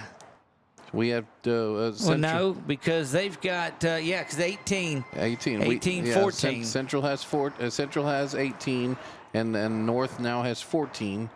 Obviously. That's right. They'll end up at 1 game apiece, barring some unforeseen type of circumstance here. You'll follow this, and teams will be 1-1, including the South. South was eliminated once they got past 6-0. Now you do not need a penalty that pushes you back half the distance, because then we saw the safety earlier. Yes, so. And that's not a terrible thing if you get safety, because then it's 18-16, and they're starting from back down here. But I really find a way to get down on the ground. Coach Taylor takes what is his final timeout? Yes, that's it. Both teams are out of timeouts, so no victory formation there for the Central team. You know me, play action, throw it deep. Right here. That's right. It's an all-star game, man. Go for it. Sheesh. What's Lee Corso say? Not so fast, my friend. He does. Not so fast. But no, this see if we can possibly see if there's going to be. You think they'll be under center here, or you think that kid's probably never been under center in his life? Right, they never have. You snap it back to them and keep it, but that's what happened on the last one. I mean, they hadn't been either, and it's the snap that went low. And I still don't look. I mean, teams do it in high school, they do it in college, pro, everywhere. They get back in what's normal for them. Snap is back, handoff is there. Simpson trying to get to the outside. You just soon him bounce. pushed out of bounds, and that's good work. But now all you do is you've got yourself plenty of room. Take the knee and be done with. He does the little first down thing, and his coach is like, get on the ground. Right. Get on the ground. Now it's going to take, 2 snaps now probably. First down for Team Central. Team Central just a snap away from winning the junior high All-American Bowl championship. And we'll be getting ready for the Lions and Tigers, and that one will come up. We'll go on the air around 5:30 for that one. Bring you the pregame introductions and such. Snap is there, handoff to the near side, and go down, blow the whistle. Very fitting, though, that Tucker Sturdivant would be in on what is the final stop in this game.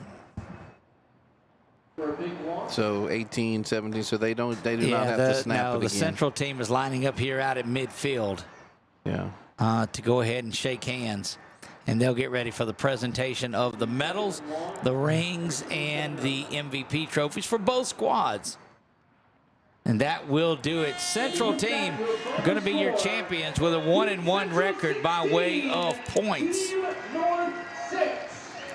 What a good one again. We're going to step away. We'll let you listen to the post-game stuff from the PA announcer, and while we get set up for our pay-per-view broadcast. We encourage you to go over there and check that out. You can find the link at the 446sports.com page. You can find it at a website. You can find it at the website of Gridiron Football as well. For my man Nick Magnano, I am Doug Gann. We'll see you back in a bit.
ready to announce the MVPs for both teams, starting with Team Central.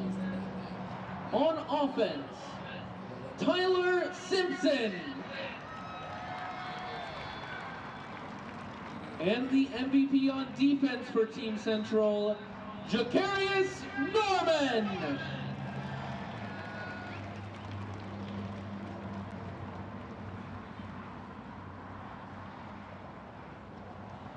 And now the MVPs for Team North. On offense, Javion Mitchell.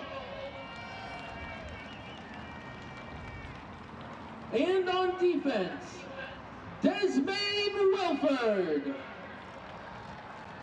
Congratulations to all of our MVPs for the Junior High All-American Bowl Game.